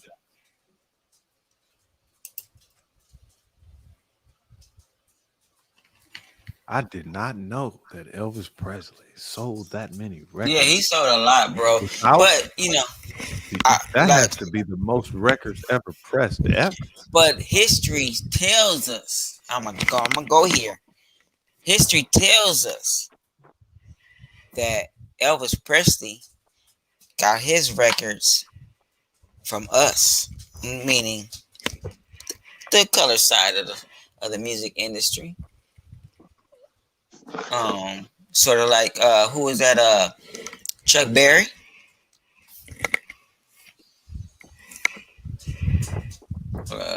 And a couple other artists. So I mean, I'm just keeping it 100.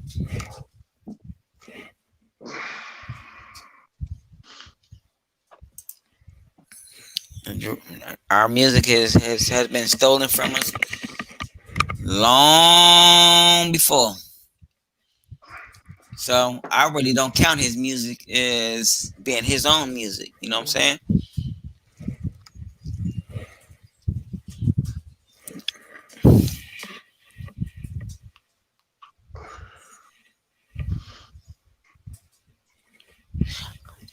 Ooh, yeah. We need to put that on the screen right there.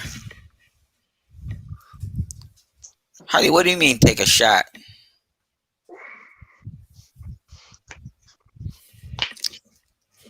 Where P go? Uh-oh. P doing his baby thing. I'm taking a shot.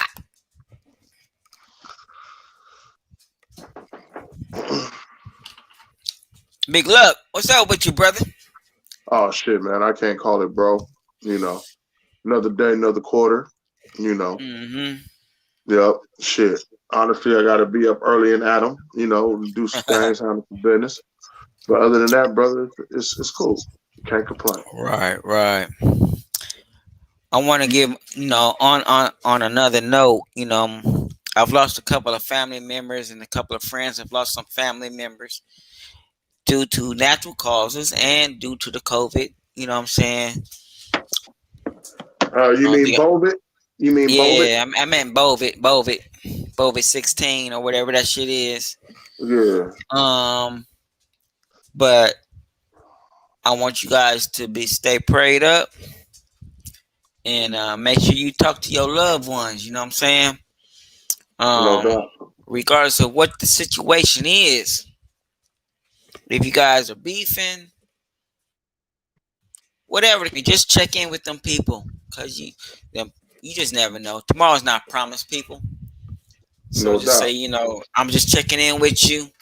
I love you regardless of what we're going through, what issues we have, what disputes we have. I still have love for you. You know what I'm saying? Even if we don't talk. And those that got mothers or fathers that are still on this earth, you know, honor your father and your mother, regardless of what your issues are. I just want to be real with you at this moment, because I'm a God-fearing man, and I want to keep it 100 with you guys. And one thing I don't play with is the man upstairs. No doubt. So with that said, I love you guys. I love my brothers right here. This is my family right here. Is Prophet and Big Luck. But you guys do what's necessary to stick close to your families. Family is everything. No doubt. And, I spoke to a couple of people, and they've had their families come to their house and so forth, to stay with them for a couple of weeks or whatever it is. That's some noble shit right there. And take care of your family. Number one, keep God first in your life, or whatever your faith is, keep it first in your life. No doubt. I don't knock anybody's faith. You know what I'm saying? It just do what you do. Your life is your life, and that's the whole thing. I'm gonna keep it real. That's it. No doubt.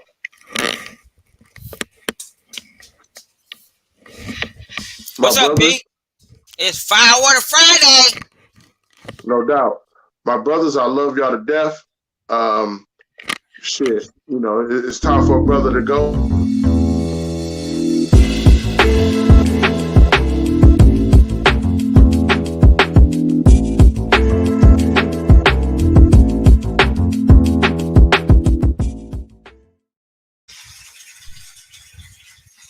We can't hear you, P.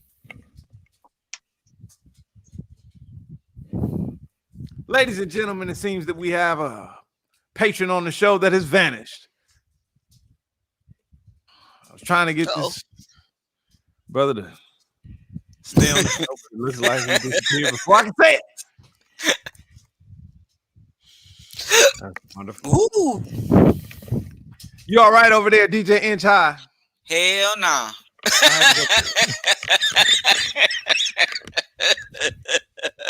I had to go make sure my baby was all right. Yeah, I feel you. I feel you. That's what we feel in. We feel in. You know what I'm saying? And of course, since it's Firewater Friday and we are in after hours, I always love to pay tribute to my homie Big Gino, and we're gonna play a little music from this project. What a better day to light up, levitate a mind and fell away, cause I don't ever sleep. I done thought that I had been a B, the way I maneuver through the goo to never let them see. But I ain't eyes, a nigga still Gucci with the 9 iron. I'm tired, they say they would, but I catch on quick, act like I ain't fire. Maybe I just get too much of my bowels. Wanna move up in the way of the cows. I be getting it, but kissing my crowds. Tipping the bottle for my niggas. I lost so many, I don't wish this on an enemy. I done fought so many battles. Cannabis to take it as a disc, cause he don't wanna know the significance of the emphasis. When it's dark, is how I walk in the aisle. Twist a nigga head around like an owl. Won't be around it even for an hour. Could be the plug in the drought. If it ain't a script, I don't pretend to act. Thugging it out. So if I ran, it must have been a bag. Not a drug in the house. Nor in the van, it must have been a rat. See, they the police. Hood, no. Nigga, fact. Only thing I ever ran from jail. Squad taking everything but an L. Street smarts counted, I graduated, yeah. God bless a young agitated man. Only thing I ever ran from.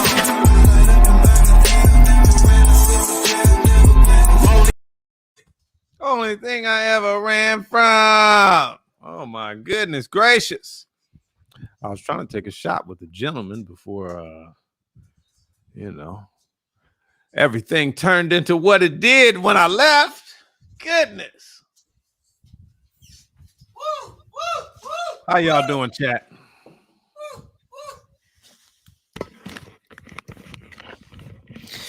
Ooh, where y'all at? Where y'all at? I missed so many comments. I just want to throw them up here.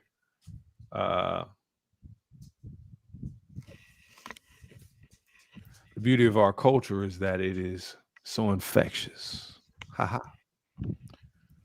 That was Monk. Hollywood said, take a shot. Hell y'all waiting for? Then after you take that shot, take another shot. Tracy wished you condolences. Prayers. Thank you, Tracy. Baby D says prayers for you and your family. Inch High. Thank you, Baby D. And Rosalind J says, I am still here.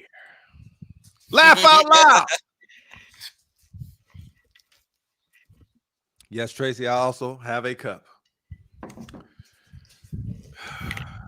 But there's no whiskey in it. So I'll be all right. Every time I drink whiskey, y'all, oh my goodness, the craziest shit in the world always happens. I'm not gonna tell no stories right now, though. What? What's that? You said no stories. I mean, I could if you wanted me to. I got stories for days. I look young, and I might not be real old, but I experienced a lot in a short amount of time. I experienced a whole lot. Real fast, real quick. Got a lot of stories. I'm sure you got a few whiskey-based ones. Once upon a time, I know this story gonna get me in some shit because they ain't never knew. But my friend Six and I, we know. I do a very long story short. One time, these are terrible stories too, because this one also involves drinking and driving, which I do not advise. I never tried to do so. It just happened because we were drunk. That's why you always got to have somebody with you that's not drunk, right? Otherwise, you don't know when you're drunk and, you know, shit goes wrong and you end up driving and you didn't even intend to. So either way, tell y'all a quick one. Friend of mine and I go to the homegirl's birthday shindig. This time the last time it was at her house, but this time it was at the bar. And we drank too much. I had probably about 10 shots at the bar, probably about 10 at somebody's apartment after that. We played all kind of drinking games. It was a lot of spin the bottle in, and it was just crazy. It was very crazy. Swimming pool. My homeboy at one point, just to let you know how faded we were when we left the bar, I had to chase him down Hollywood Boulevard through the traffic in the middle of the street. I don't know why he did it, but I chased him, which wasn't smart either. And I got him out of the traffic. Then he did it again, and he almost went down some stairs, which he would have died. And I dove, scraped my knees and my elbows and all this shit to stop him from going down the stairs. Long story short, though, as fucked up as we were, we intended in this whole event, we were house sitting. Damn, I shouldn't be talking about this.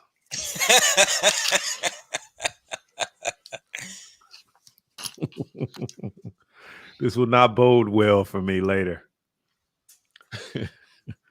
We were house sitting for some friends and decided to take the family car all the way from there, way to Hollywood for this damn shindig, which we were going to stay and sleep over and then go back in the morning. But somehow none of that shit happened after all the extra drinking that happened at all these other extra parties outside of the bar. I don't know how any of this happened. None of it was planned. I had probably about 30 shots. And that's not including, I don't know how many beers I had. And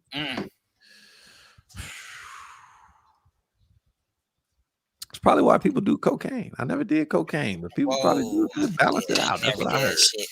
Yeah, I never did no cocaine. Never did cocaine. Been around a lot of people do cocaine all the time, all around me, but I never did cocaine. I don't want to put either way. I ain't judgy. Not at all.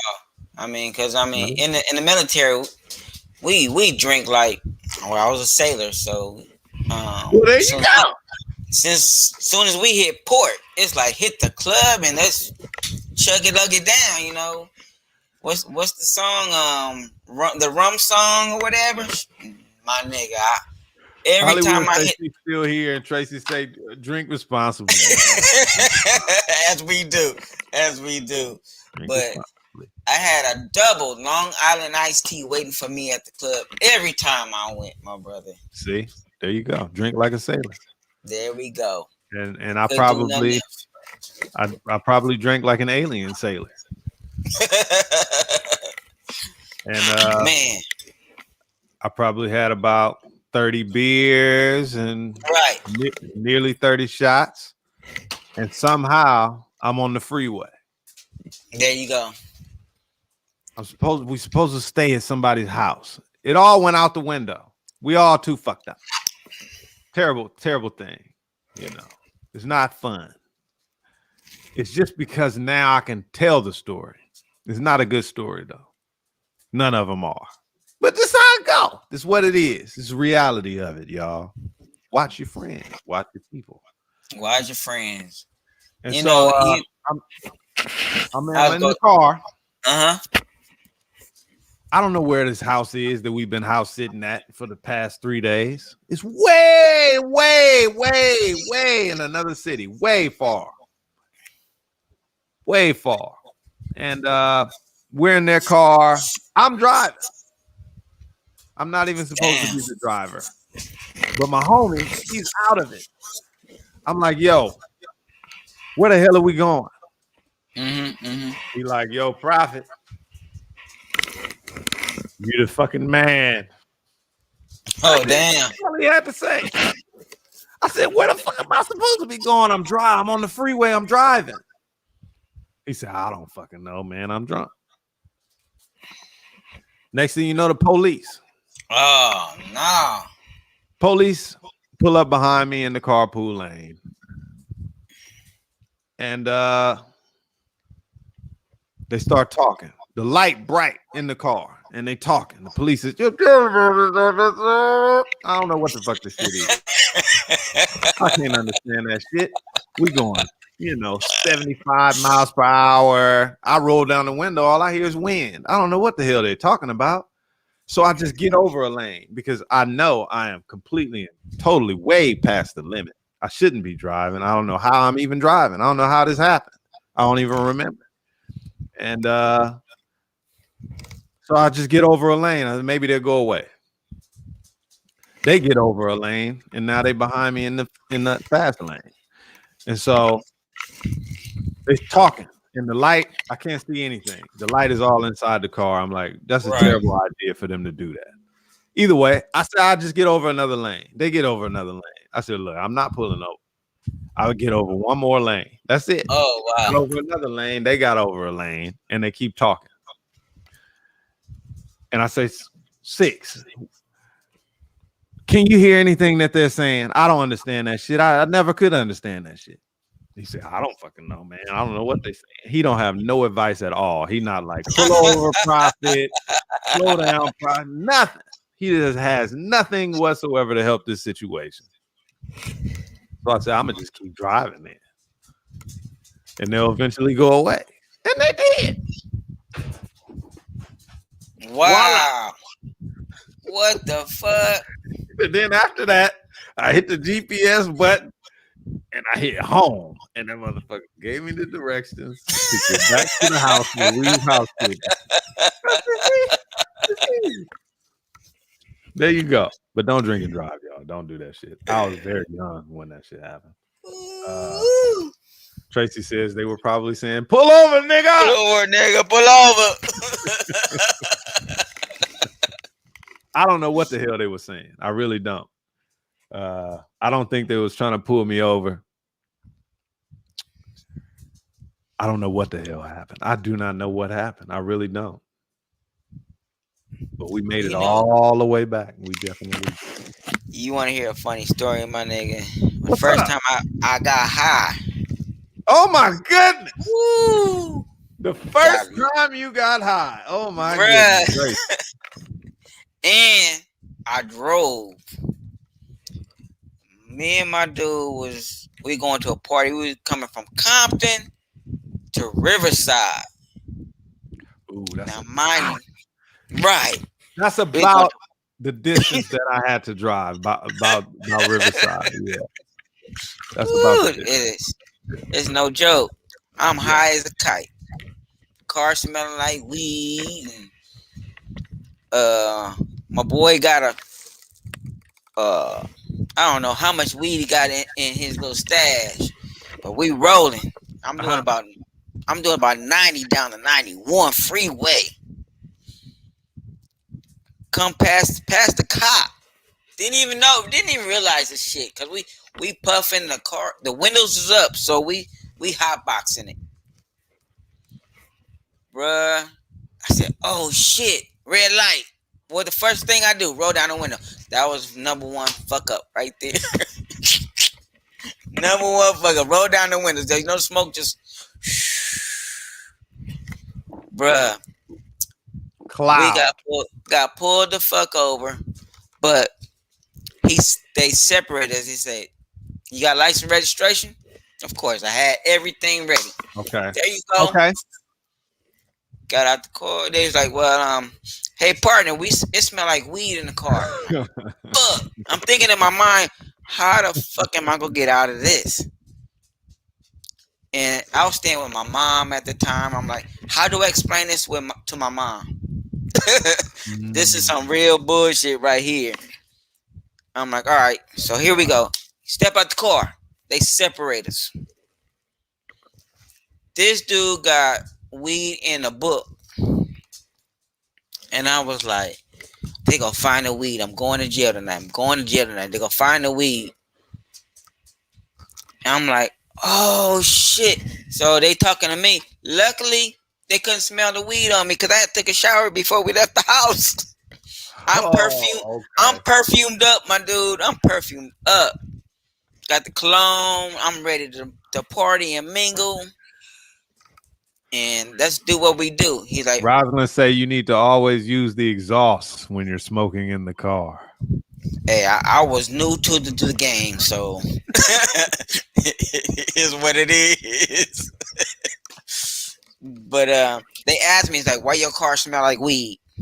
I was like, well, my brother had the car before me, you know. So I'm like, I guess he was smoking weed in the car, but I'm good. Because I sobered up like that. Right. And they checked my boy. They searched him and everything. They didn't find the weed. But they didn't search the car. Well, they kind of did their little flashlight shit, but they didn't search the car like totally. And the book that had the weed in it was a Bible. But they never did look. They never did look in that book. If they would looked in that book, they would have found a lot of weed in that motherfucker. A lot of weed. Wow. And I was like, they was like, hey, slow it down, get to your party safely, and don't let nobody else smoke no weed in your car. I was like, thank you, sir, and slow down. And I was out. I was high as fuck, bro. I was high as fuck, though. That's pretty deep, bro. Cause I know I do. They clocked me at 85. Oh no! Right. That's a travesty. Exactly. Emmanuel Jackson is one of the latest Marylanders charged in.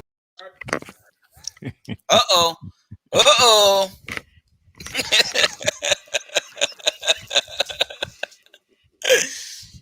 I know we talked about it. I do have something else that I did want to talk about with you guys, though, before the end of the night.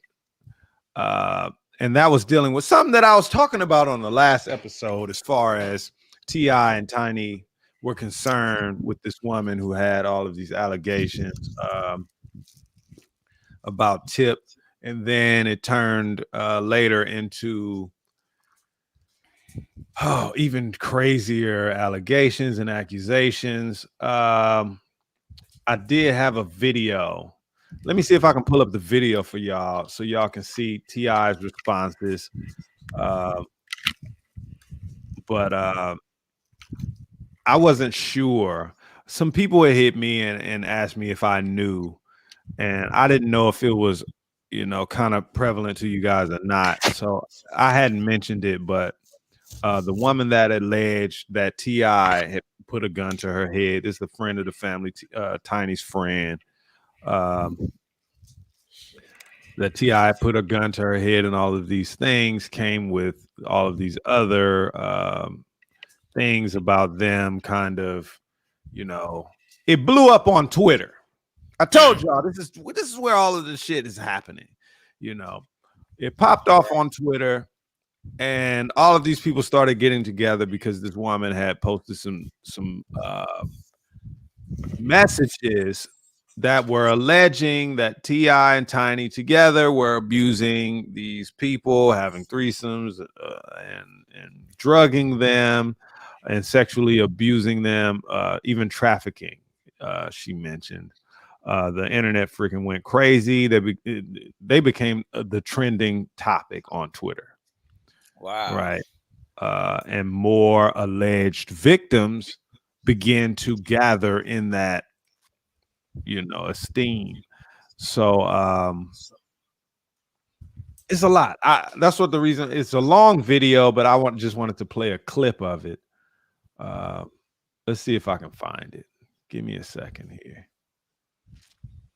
Because there's a lot going on with that story as well. I just wasn't sure if I had that clip. You know what? This is what I can do. I can just share the screen here. How about that? Here we go. And then I'll just play the clip like that because T.I. posted on his Instagram. So here we go. So as y'all can probably it's extremely difficult for me to remain quiet. Can you guys hear that? Nah. Oh, okay. I didn't think so. Transpires. I turn my volume up. Egregious allegations that's been tossed around about me and my wife. But there's some reasons for that. I don't mind sharing it. It's really low. Person does not have any. Okay. I'll pull up the video. But either way, the family is basically saying that this woman has issues, mental issues and things like that. The attorney put out a statement that says that they emphatically deny in the strongest way possible the egregiously appalling allegations made by the woman, Sabrina Peterson. Tiny even posted a picture of T.I. with Sabrina Patterson's sons with a statement as well. The photo accompanied this statement that said, "Hold up, so you want your abuser to train your sons?" And this is a picture with T.I. and her two little boys. I don't know how old they are, maybe 5 or 6 years old. I don't know. He was just uncle 2 years ago. Now, when did you say my husband assaulted you? Did you change your mind or change it back? What's up with you today, Pooh? I'm confused. Stop harassing my family. You strange. Everybody know you've been special, she says. Face slicing seminar lady in parentheses. Tiny said or wrote, "Please get help," but in all caps, "Leave us alone." T.I. posted the video following that. Like I said, I'll get that video and I'll play a little clip for y'all because it has been a big deal to a lot of people on Twitter because of so many people claiming that they're alleged victims as well of this abuse by Tip and Tiny.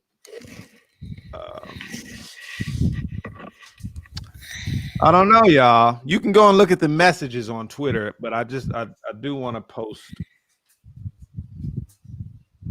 a reply. Give me a second. Let me grab that. Have you heard about any of this, DJ Anti? This is the first for me, brother. Okay. It's definitely been going down. Okay, here we go. I'll grab this video.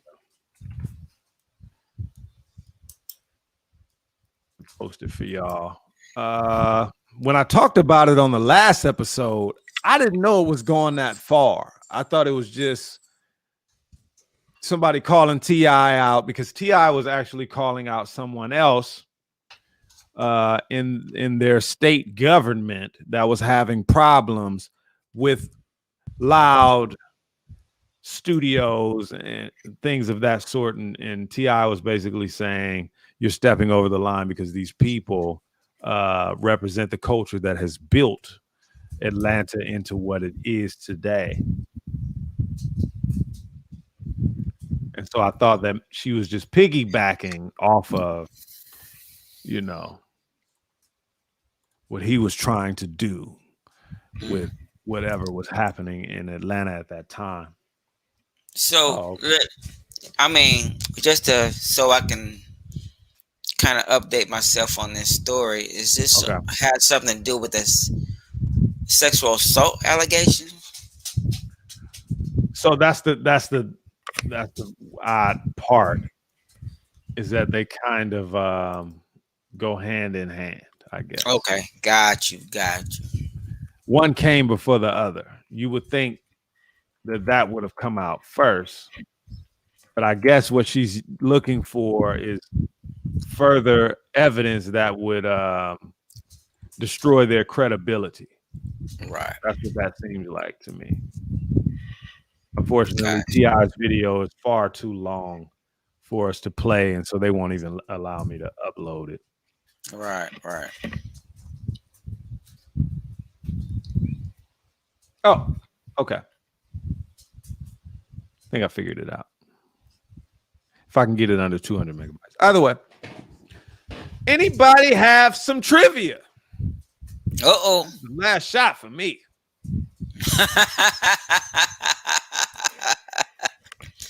I can go on all night. Ooh. Woo-hoo. Let's go. Okay. I got some trivia then. Let's kill this bottle. My bottle killed. Well, I got a whole nother bottle to kill. Well, if you got a whole nother bottle to kill, then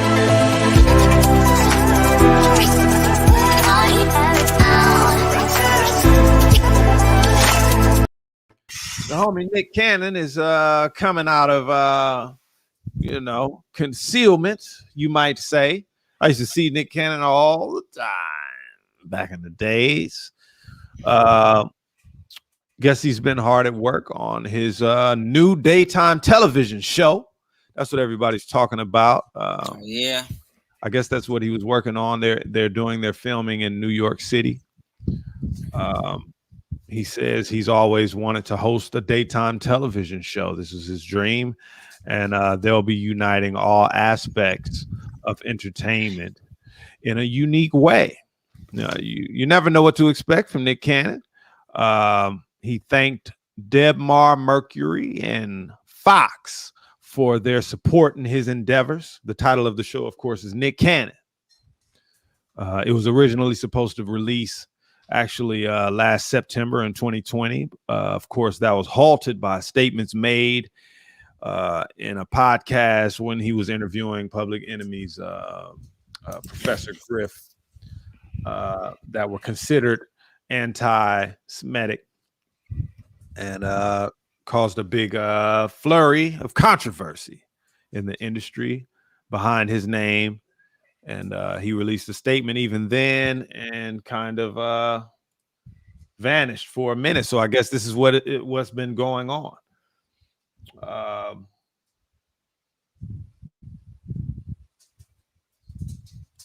Hollywood said, DJ Inch High, that's why you shouldn't smoke no more.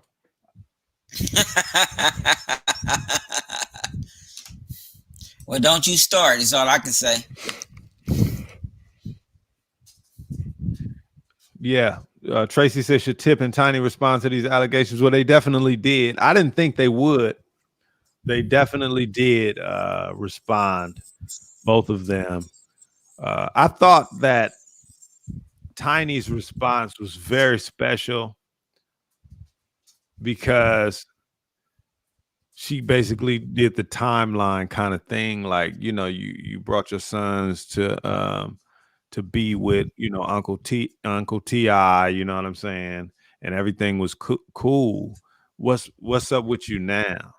like what's going on, and she showed proof, like she showed a picture. So it does make you wonder, well, what if you were abused 3 years ago by us?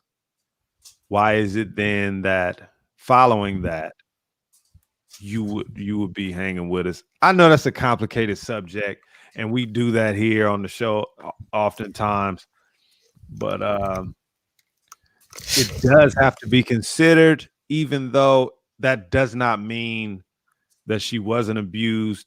It just says, what changed between then and now. It does ask that question. What changed between then and now? You was okay. We was all good a month ago. Nothing's happened since a month ago. And now this month, you rallying everybody together to take me down. It does. It's not normal. Nah. But that's what people do, bro. I mean, they just sit and wait for an opportunity to do whatever, I don't know if it's to demean, or to whatever it is. I don't care. Just to bring some shit up and bring drama to somebody's life. Yeah. Well, in flag on the plate.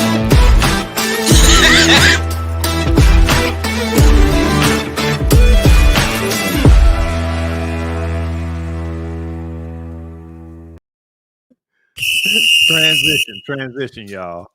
So the feds, they go looking, of course, for what they might find, and they say, "Hey guys, look what we found. Here's one of our own." Surprise! The Proud Boys leader, Enrique Carrillo, worked as an FBI informant.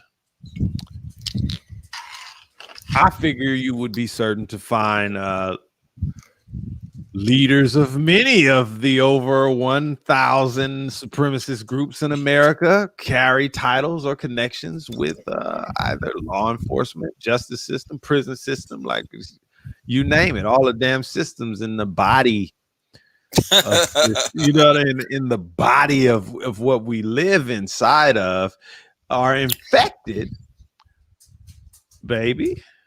There's no denying it. Now you have to go back that you found this information and look at all of the work that you've done with these people who were involved with it. And that's pretty much everything. But either way, the funny thing about this statement that the FBI find that the leader of the Proud Boys is actually an informant for them is that he is denying it. It's the weirdest thing. He's like, no, I ain't no informant for y'all. Yeah, but I mean, my whole thing with that, bro, why would you, if he's an informant, why pull his ass out and put him on the spot? You know what I'm saying? Let him play his position. You know what I'm saying? That's crazy shit. If the feds pulling him out like that and trying to put him out there is wrong. Let him inform you of what he needs to inform you of and leave it be. I guess when the informant commits a crime after being an informant, then that destroys the relationship, because you can work with a previous criminal to catch criminals as an FBI bureau. I mean, the bureau of the FI. I'm fucking all the way up now. It's the drink. I think we should take another shot. Let's go. Who can name the word for when you say it's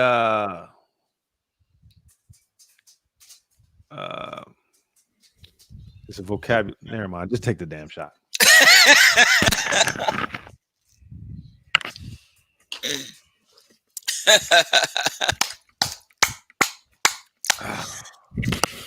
Woo!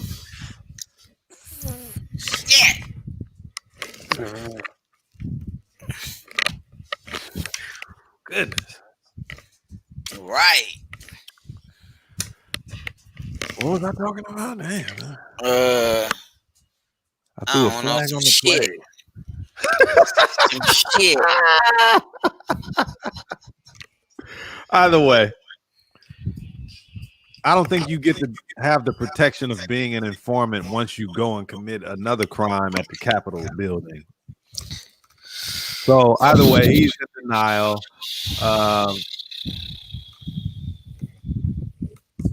It's funny to me because the prosecution says that he's helped them with over a dozen drug and human trafficking criminals, having them prosecuted. And he's completely in denial of those allegations. So, good luck with that, FBI. Right. I don't know. Oh, Tracy says he was a former informant. Is that it? That is. So as a former informant, you don't have to admit that you were once an informant. And you probably shouldn't, because you don't get any rights that protect you to come with being a former informant. Yeah. Yeah. That's true. That is true. You got to work to your advantage, you guys. And that's basically what he's doing. I don't know if you guys heard about we don't have very much time. We're gonna be getting out of here real soon. So I don't want to get into it, but I'm just gonna ask the chat. I will get deeper into this on another episode. But I just want to ask the chat because they might want to talk about it. But the Seahawks player recently in the news about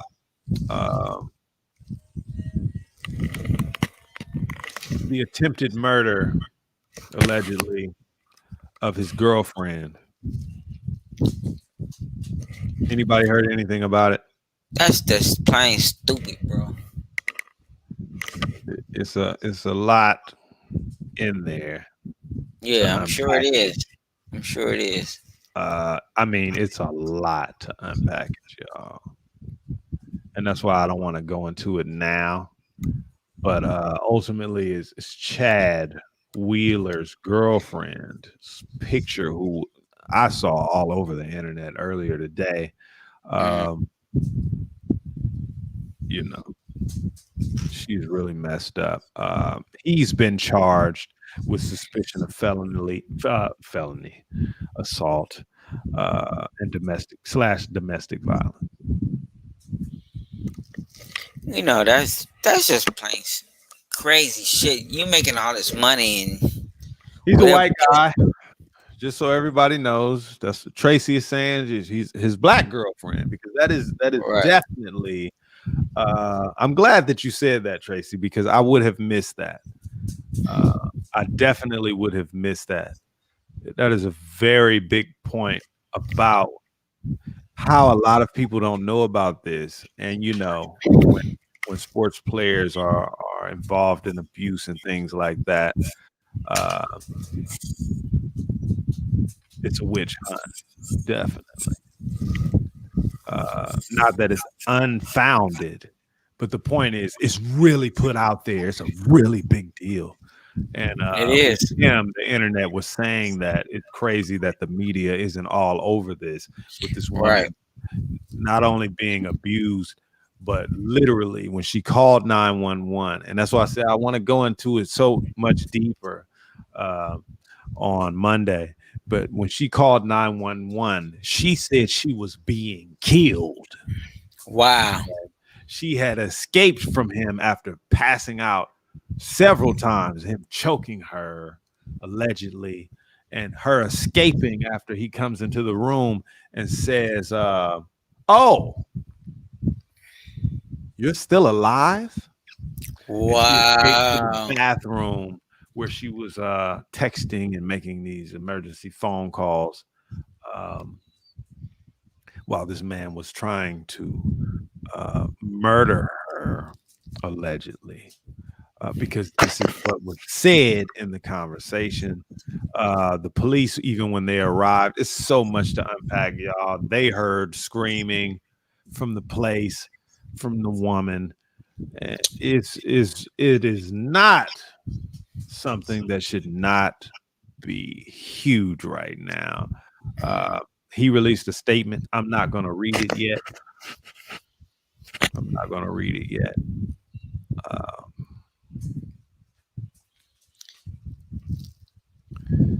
But I will say this, because I don't want to shortchange the FOH podcast audience. I will say this. He has said it was due to brain damage involving the sport of football. This is very new. It's a very new thing to hear, and that's the reason why I want to have a talk about this whole thing. It's very important that we have that conversation, because brain damage in sports, especially in football, is not a thing to joke about.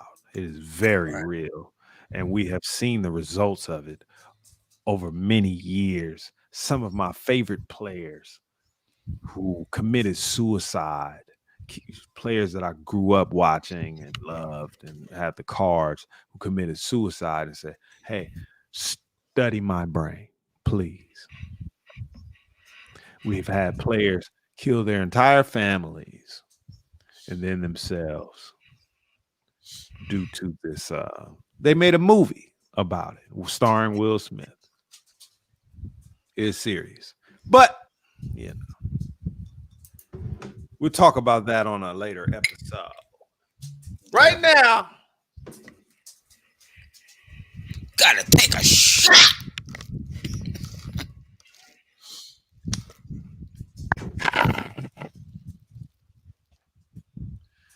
Tracy says, what if it was a black player and a white girl?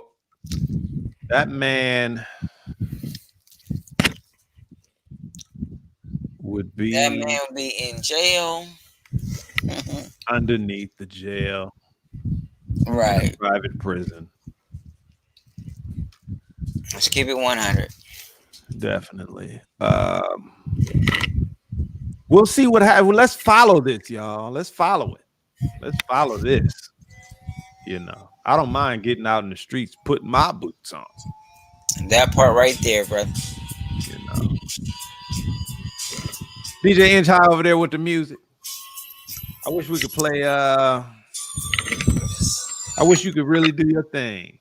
I wish I could really do my thing too. Yeah. Anybody have any information on that, y'all? We have been digging and digging, because this is I wrote a statement and I threw it out, but I really wanted to talk to y'all about how this is definitely a music show. And there's so much music that we want to play of new artists in the industry and music videos. And I get messages and emails all day, every day about people who got some shit. And a lot of that shit is lit, is fire. And I'm not able to play it because sometimes we get muted for 15 minutes at the very moment of playing something that is copywritten, and you know, it's all up in the air. The music industry is trying to figure it out. We're all trying to figure it out, y'all. But you know, I'm just throwing it out there. I'm gonna take a shot. I'm right with you, brother. I'm right with you. Take a shot with y'all. Thank y'all for hanging with us tonight.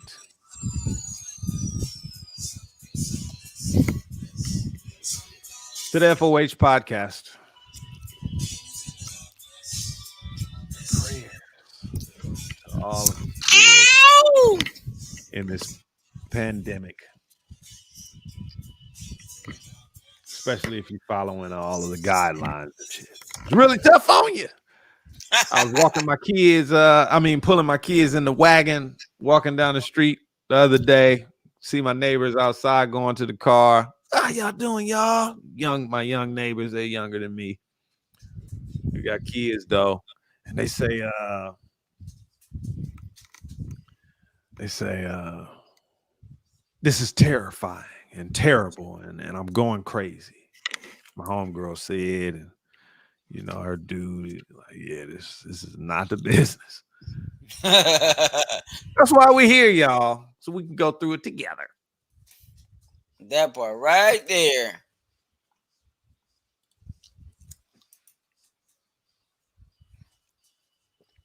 Everybody in the chat, watch the show. Make sure y'all go and check out Revolut. Tracy is dropping links, fresh music video. The links are in the chat, y'all. The links will remain in the chat.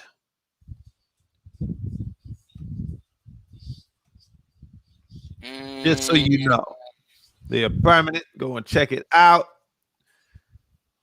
Support Revolut. Black-owned business. Independent. Ahead of its time. Shout out to D-Boy. I will be at his music video this Sunday. Anybody want to come out and be a part of a music video? The homeboy D-Boy, he has his part of the music video is being shot. So I definitely go out and support. I'll have gifts. I don't go out often, so I'll have gifts. Rosalind says, last shot of the night, y'all.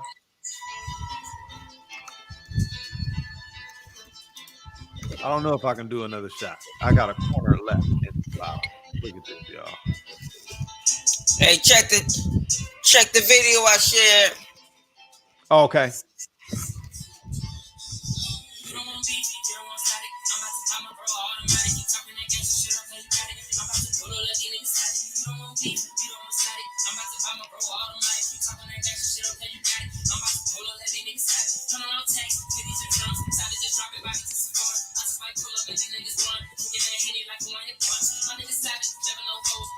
Who that, DJ Inch High? That's the one Tracy just shared with us. I like that. This fresh and new on Revolut, y'all. Y'all go and check out that music video platform. It's a community. Everybody supports one another. Thanks for sharing, Tracy. Hey, the technology alone, once y'all find out what can happen on Revolut with the technology, oh my goodness gracious, pioneering something that blew my mind. I definitely have always wanted to be a part of Revolut with this tech. You can go and see a music video in many different ways. I'll just leave it at that. It changes everything. DJ Inch High, have you ever been to Revolut.com? Revolution.com? Revolut.com. I don't think I've been there, brother. You're going to have to check it out. Out. It's something amazing. It's something amazing. I love it. It's brilliant. And it's pioneering something that only, you know, in your wildest dreams you could imagine would happen for music videos in a very unique and original way. Baller. Tracy says Curiosity, the song is called Static. Okay.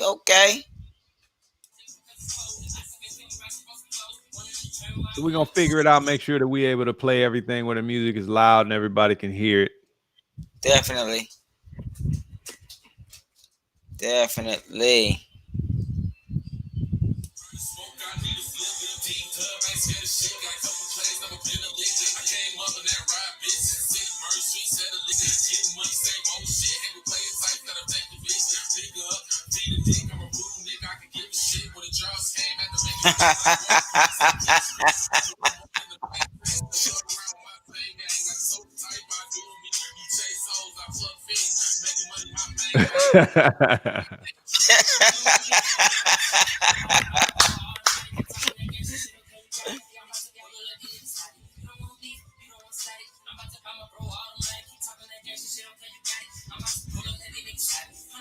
Hey, y'all, don't be surprised. Don't be surprised you start hearing that bastard on the radio right there. Right, for sure, for sure. I don't know what it is, but I'm always in that position. I'm gonna send you the wireframes for our app. Oh, it's amazing. Awesome. Definitely send it to us. Send it to us. I'm always in position to hear things just before it pop. Right. Throw some D's on that bitch. before it blew up. Long before, a year before it blew up, he was pushing that song, and I was in that mix. Soulja Boy's first major hit, I was in that mix long before that one blew up. It's so cool to see things like that, and things that I weren't close with, like Jeremiah. I was on what would be a podcast long before podcasts had become what they are today. We would be involved in this show with DJ Thunder, and the artist would contact him to play the music, and we all grooved out and shit like that, vibed out. And it was a guy named Jeremiah who was one of those guys, and we would play the music. Well, I didn't play it. I'm saying I was one of the people that was in the audience that would send music, and we would all listen to it. But he was also one of those people. And DJ Thunder definitely was playing his music long before he had become what he is now. And it's just kind of funny how that happens. So that's definitely a hot one. Curiosity. The song is called Static. Absolutely. So I don't know what y'all got going for the rest of the night. I got this shot right here. What's going to make me take this shot? What's going to make me take this shot? DJ Inch High has a shot. What's going to make DJ Inch High take that shot? Tracy says, I just got turned on to this artist. Me too. So, and I don't think it's a fluke. It sounds good to me, and like I said, for some reason, I'm always in that position. Yeah, I would definitely DJ pump it. Definitely, it keeps it original. Send me the music, and when I go live, I'll pump it up. Yeah, it's an odd time with the pandemic. A lot of people are working on it. We're working on it as well. We were working on it long before the pandemic, to be completely honest. Right. A performance concert show without a live concert, but stream. Either way, that's on the way. But on that note, P, some shit we need to bring to the forefront. I shouldn't bring this out live, but we need to work on that series we was talking about long ago.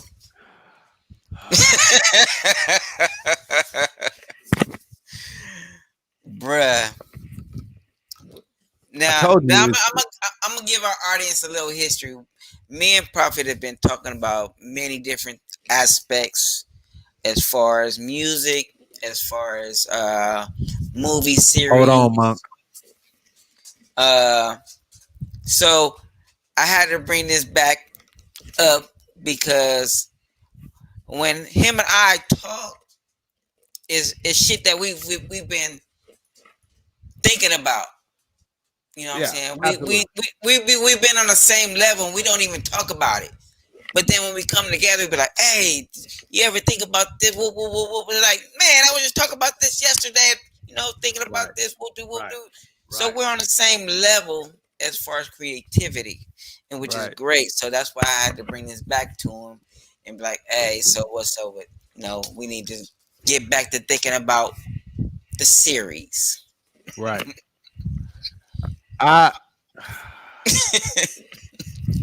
It's really about having solid people. Exactly. Always it is. It's ready to go. Before I wrote the song that makes the show that DJ Inch High is talking about, I wrote basically the show and then wrote the song off of the show. So to write the song, what's the name of the song, DJ Inch High? When Dreams Collide. The song is called When Dreams Collide. And it's a story where within I tell the perspectives of each character in the story, starting from their origin. And they all starting, you got to check out the song. Yes, indeed. But I tell the story of the father, the story of the daughter, the story of the son, the story of the neighbor's mother, the story of each of her sons, and all of those stories all collide in some way that makes it all one story. I guess you could say kind of like Crash, but this is a song. But to write the song, I wrote the story first, and then I wrote a song about the story.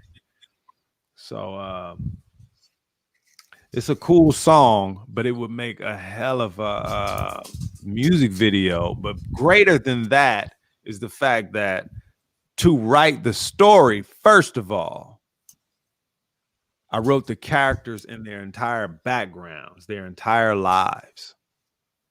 So there's so much more to draw from, which helped me write the song, than just the story that you hear, because behind each character in the story is a whole story, which is the reason why it makes for a great series. And we really just need the people to play the parts of these stories. Yes. Because it makes for a really awesome series. Yes, indeed. Tracy said, sounds like a recipe for Revolute. You damn Skippy. Definitely. Definitely. Which is the reason why we would have the conversations that we had. It's because we have these songs and we just need to make the videos. But even deeper than that is the fact that they could be a series, and we've been working on that. Monk asked the question, what came first, life or death? I'm gonna leave that one to DJ Inch High. Woo! Because he has a perspective. That's a real deep subject. I'm gonna come at you like this. Life and death. Life or death. Life is what you live. Life is given to you by your whoever you believe in. I'm gonna just go with that because I don't want to get into faith and all that other stuff. Get too deep into that. I understand. But your creator gave you life, but you're only here on this earth to live a certain time, because death is eventually is going to happen. And Tracy, you're right. There can be no life without death. It can't be death without life. So death is going to happen eventually, but life is only temporary. I shouldn't even say that, because life is eternal, but it's only eternal in another world, not on this earth. So I'm gonna keep it real and keep 100 on that note. Life is only eternal after death. So take it how you want to. It's all in what you believe. And the thing about that belief, right? Mm-hmm. Right. Is that belief only exists in one place. Because it's circumstantial. Right. It can only exist here. Because the truth is what it is, right? Once you know the truth is that you can't take it back. So afterlife, right? That's what it's called. Right. Afterlife has to be the only truth there can be, if there is. And so in afterlife,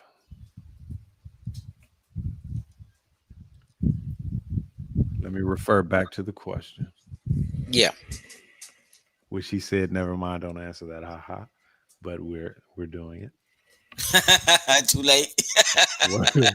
What came first, life or death? In afterlife. Was that the question? Then Oh yeah, it is. What it is. What came first, life or death? Okay. Then you would know the answer. But otherwise, here in the existence that we share currently on this frequency, however you want to look at it, we're all here communicating with one another and watching others communicate with each other and so on and so forth. This is, for the most part, all that most of us believe that we can experience. Although in many cultures, there's more to this existence, which is the reason why we have the question about life after death, or which came first, which deals with origins. And I will say, I don't usually do my opinions. I don't do opinion. I usually just like to ask questions. But I will say this, opinion-wise, that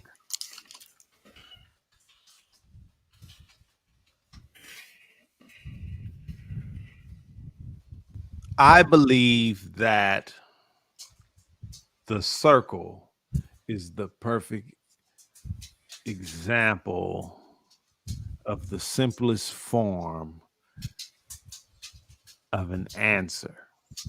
Because if you take a pencil or a pen and just put a dot, it is a circle. And a circle can carry, or a dot can carry, mass and life and all these things. Circle is very particularly different than a lot of the things that we are taught in ancient history.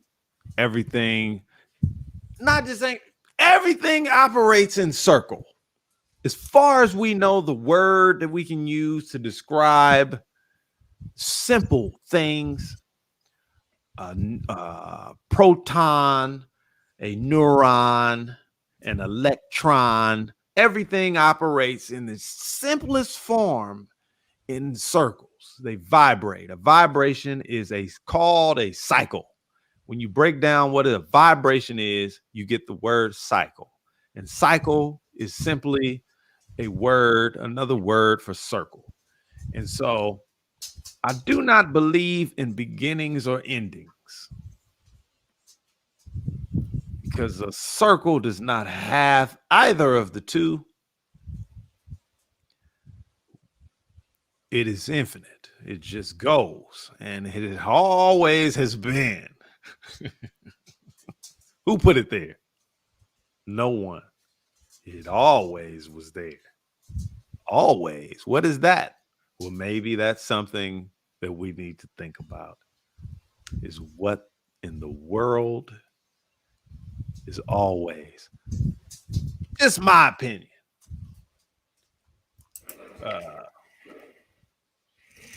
Tracy says, I believe there's life after death, but not necessarily life as we know it. I agree. Take a shot. I'll do it. Fine.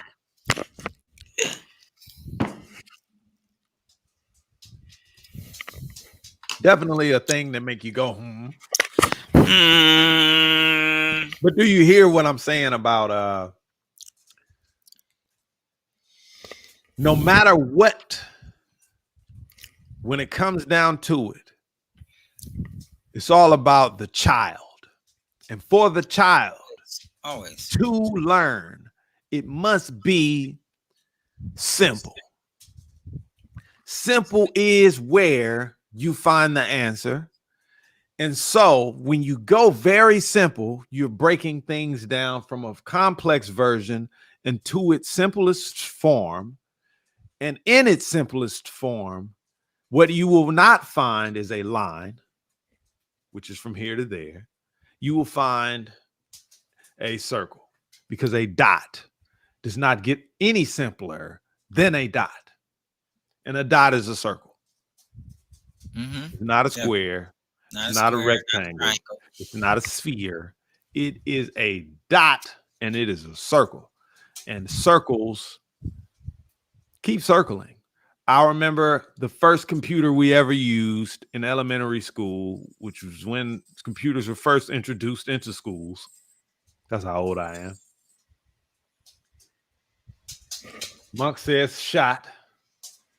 Okay, everybody take another shot then. Damn it. Shoot. Monk, I want to know. I know it would take a lot, but in its simplest form, what do you think about what I'm talking about as far as cycles? I believe life cycles, the earth cycles. Human lives are a cycle. We go through cycles. The circle of life. The bird eats the ants. Eventually gets old and dies, and the ants eat the bird. Everything is a cycle. No matter how you look at it, everything is a revolution. Nothing is alive that does not vibrate. There are things that vibrate that are not alive. This desk is made up of molecules that are all vibrating, which means cycling one another to create this form that may seem solid, but it's not. It is all vibrating. Everything is a vibration. Heat is a vibration. Light is simply a higher vibration. Radiation is an even higher vibration. It cooks your food, or you know. The point is, everything is a circle, in my opinion. Hold on, I'm jumping ahead. I have no idea what you're talking about there, Tracy. You need to expound for me. Acume's razor. I've never heard of that. I'm gonna have to do some research on that one. And Monk says, I think you're on to something for sure. I think I am. I think it's all about simplicity, but I also believe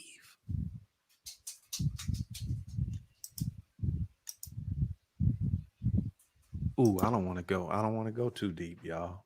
I don't. My mother told me don't do that. She warned me growing up, and then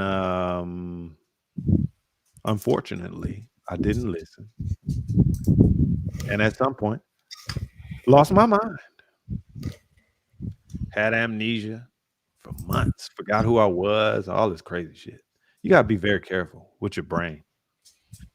But this isn't that deep. I'm just saying. Absolutely. Inch High is saying in the chat. Oh, okay. Life is an endless circle. That's it. Yes. That's one of those things that I'm talking about. Monk said, I don't know how to pronounce that. Is it Occam's razor? Occam's razor. The simplest answer is usually correct. Usually. Yes, I agree with that one. The simplest answer is usually correct. And that's the reason why with the word usually, I always open up to there is something also outside of simple, because simple is what we know here on earth. We only can do what we know, and what we know is only here on earth. So there's other things beyond. But see what happens, bro. Hold up, DJ Inch High, because if we're on this subject, I had to play it.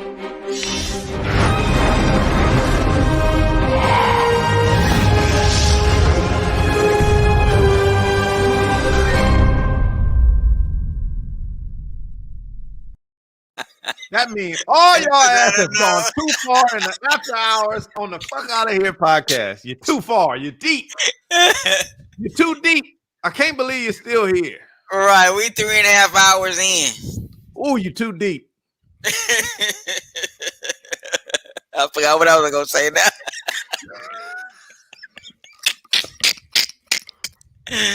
Monk says it's pronounced all come. All come. Okay. No, I think I remember. Tracy says yes. All come. Okay. But like they say, the simplest answer is usually correct, and we try to think out of the box, and when it's very simple and right in front of us. Yes, sir. So yes, sir.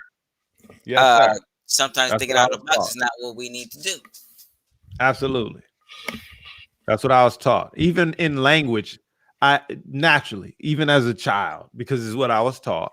I would do what they call what's the word for it? They call it etymology, I believe, which is the breaking down. Right? You do the Latin and shit like that.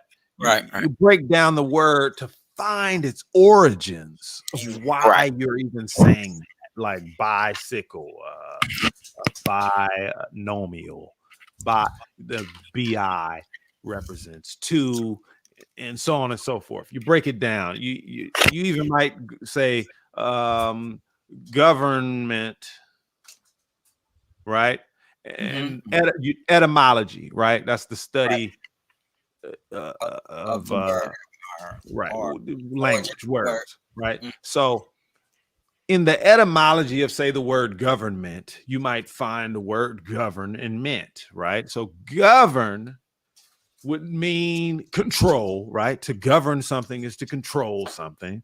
And mint is short for mentality. So governmental, right? Govern, so mental, mind, right?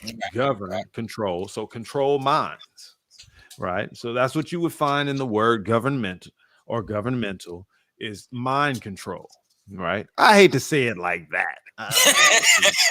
It is what it is, motherfucker. Whether you like it or not. Whether you like it or not, that's what it is. Right. That is that's etymology, right? You break it down to its simplest form to find out what it all means. And so to have a government is to have control of the minds of people, whether good or bad. I don't know. But that's not what I'm talking about. Hollywood say, I see nobody need milk tonight. Damn it.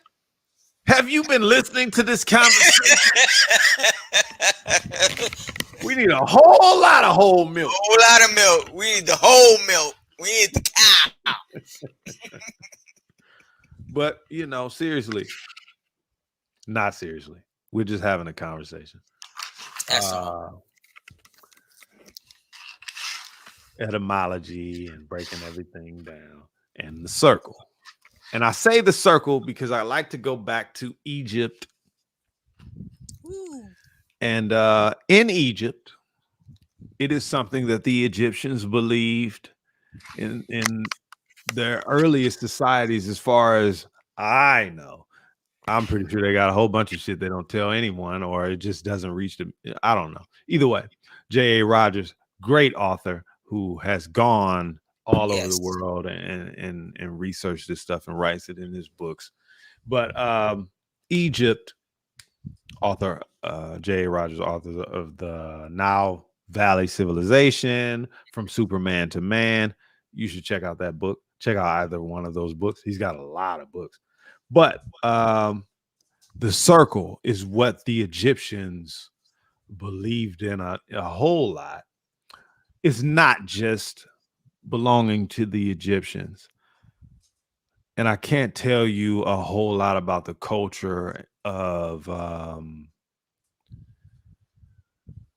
migration and everything that connects all of this stuff to why a whole nother people in a whole nother country. It's not really a whole lot other people, right? It's the same people.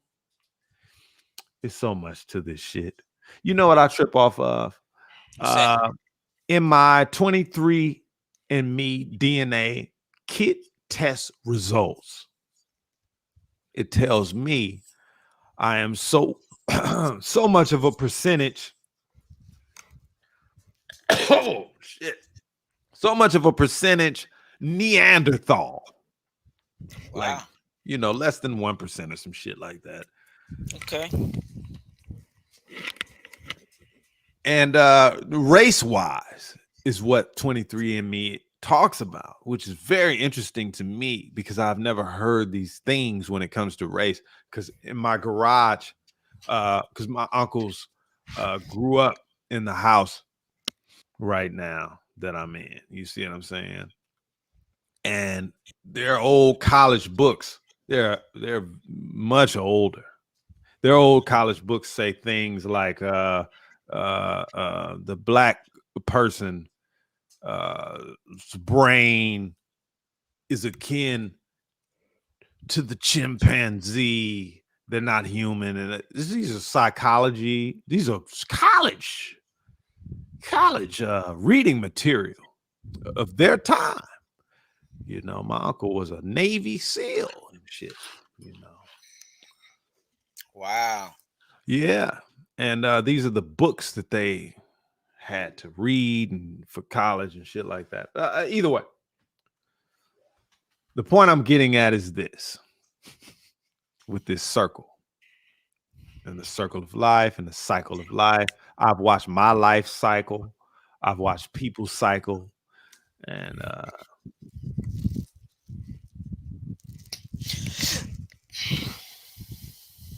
I wish that I knew someone that had knowledge of other different religions and stuff like that. It really helps a lot to just like know a whole round. I think we need to have our past visitor back on. Absolutely. Out with that. A lot. I think we should have a lot so that we can just have conversations about it, because it's kind of curious. When I was young, I used to go to different churches and ask questions and stuff like that I had. I won't get into all of that kind of stuff because that's not the simple thing. Those are the complicated things. That's like that's things that's intertwined. Right. I asked my cousin who I grew up with from a kid, of course, across the street, who's a pastor. I asked him, I hate to say it, I hate to be a downer, but it's how I felt at the time, and I was perplexed. And I read the Bible, Job, 1,000,000 times over. Okay. I probably, and you don't get me wrong, I know the Bible very well. I've been reading the Bible since I was a little kid, but I particularly read Job over and over and over and over and over again in my sadness and depression of losing my first child, my first daughter in my arms. I really just wanted to understand it, right? That's what human beings do. That's why I say it's all about this breaking down of things to this simple understanding, because that's all everybody wants is a simple understanding. Somebody cheat on you, you just want to know what it was. It me? You just want a simple answer. You don't want all this complicated shit. Right. And that's what I wanted. And so I contacted him and I asked him, how does this happen? And he gave me a simple, honest truth. You know what I mean? Like nobody knows. Nobody knows these things. There's a plan. It's beyond your understanding. And this is the reason why Job was very important to me at that time, because what Job was dealing with in the book of the Bible of Job was something he could never understand, something that no one he knew could ever understand. No one on earth could ever understand what was happening to Job. Everybody had opinions, of course, but nobody who ever existed, unless you was actually there, you wouldn't know. There was no way on earth, literally, to know why this terrible thing was happening to Job. Because all along, it had nothing whatsoever to do with anything on earth. Of course. God and the devil were having a conversation that ultimately ended in a game dealing with Job's life and loyalty. Totally beyond Job. Job would never know. He would never know. His friends would never know. Job was saying, hey, when I see people in pain, I show my empathy. I help people. I give poor people money, homeless people. My heart. This is what Job's argument was. I'm good, right? Nope.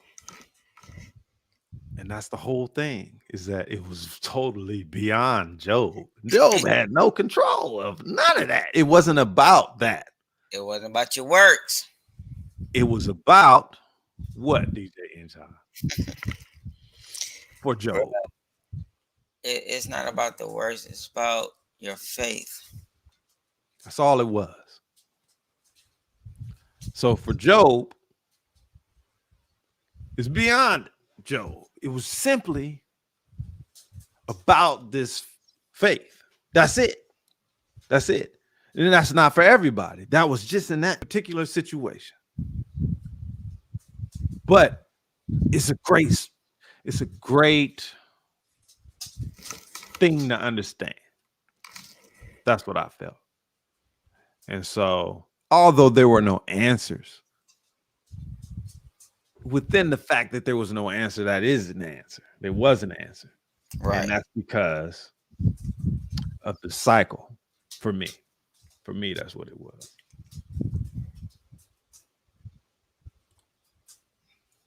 Hollywood, are you still there?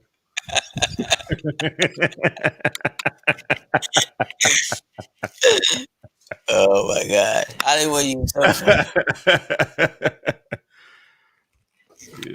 It's so funny. And on a different note, I'm not gonna say a positive, because that was very positive, very inspiring and intellectual right there. For sure. Hollywood, once again, I gotta thank you for the logo. I mean, that is just so dope. You did a great job, and I know you asked for my input, but I know you had the creativity, so I had the faith in you to create that. So thank you again. And I know you put us on the what you call the I don't know, maybe the wall of fame you have. So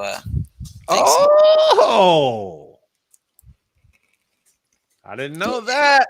Yeah, she has a wall of fame. So okay, way up there. Who's down for one more?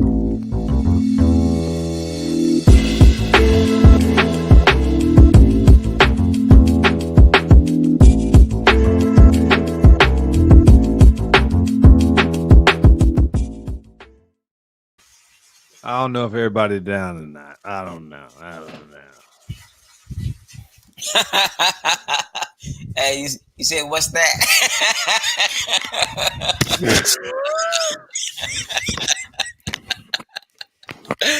Woo! Hey, just in case you guys don't know, I was no help. Was I supposed to be? We going on dang near 4 hours of streaming on here on FOH podcast. And What episode is this? This is season 4, y'all. Season 4. Episode 3.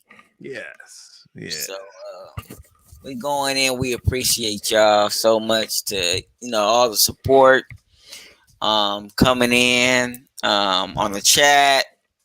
Those that you came on the actual podcast live, we appreciate all the support.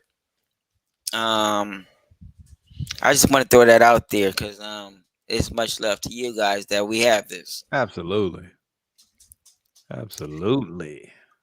But that's a wonderful thing. I had a few other things that I wanted to talk about. I got topics for days, y'all. Now I got topics for days.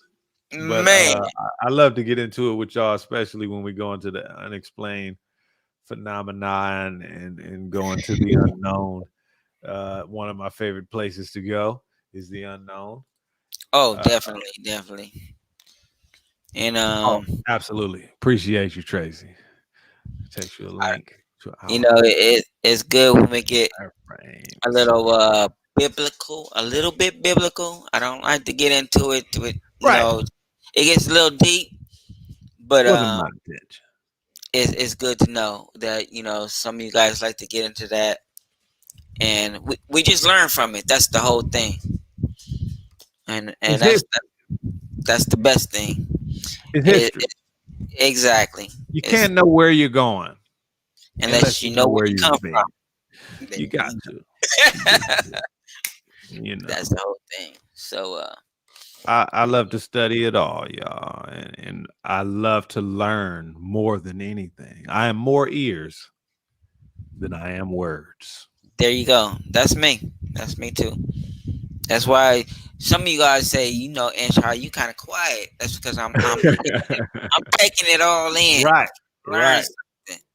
You know what I'm saying? It might be something I might not know about. It might be something that I have an opinion on. Just want to learn from it.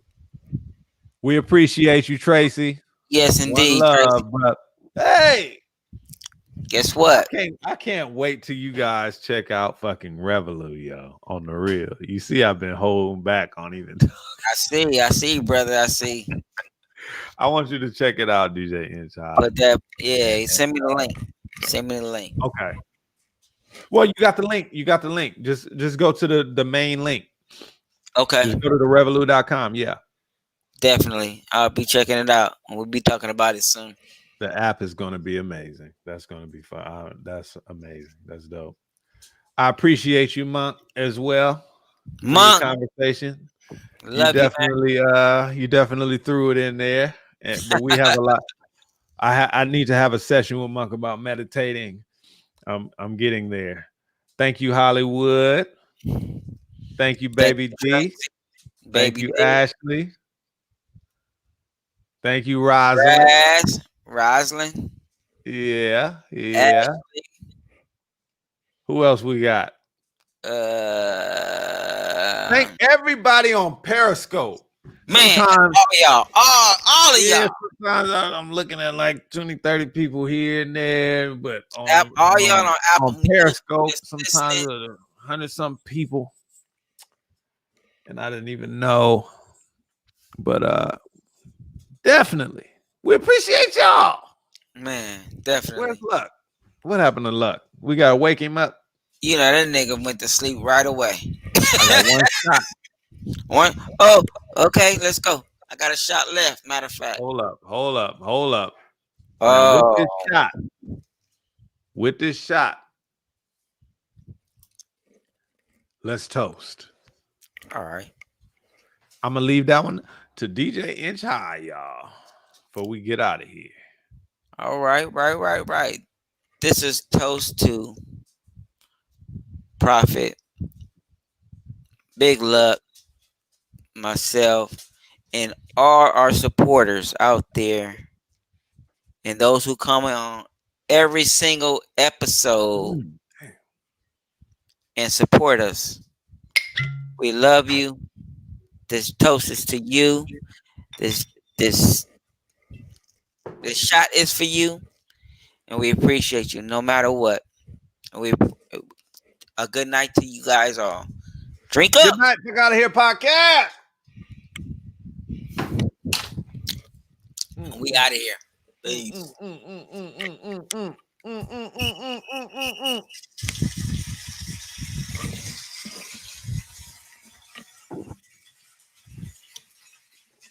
I had to swallow my shot.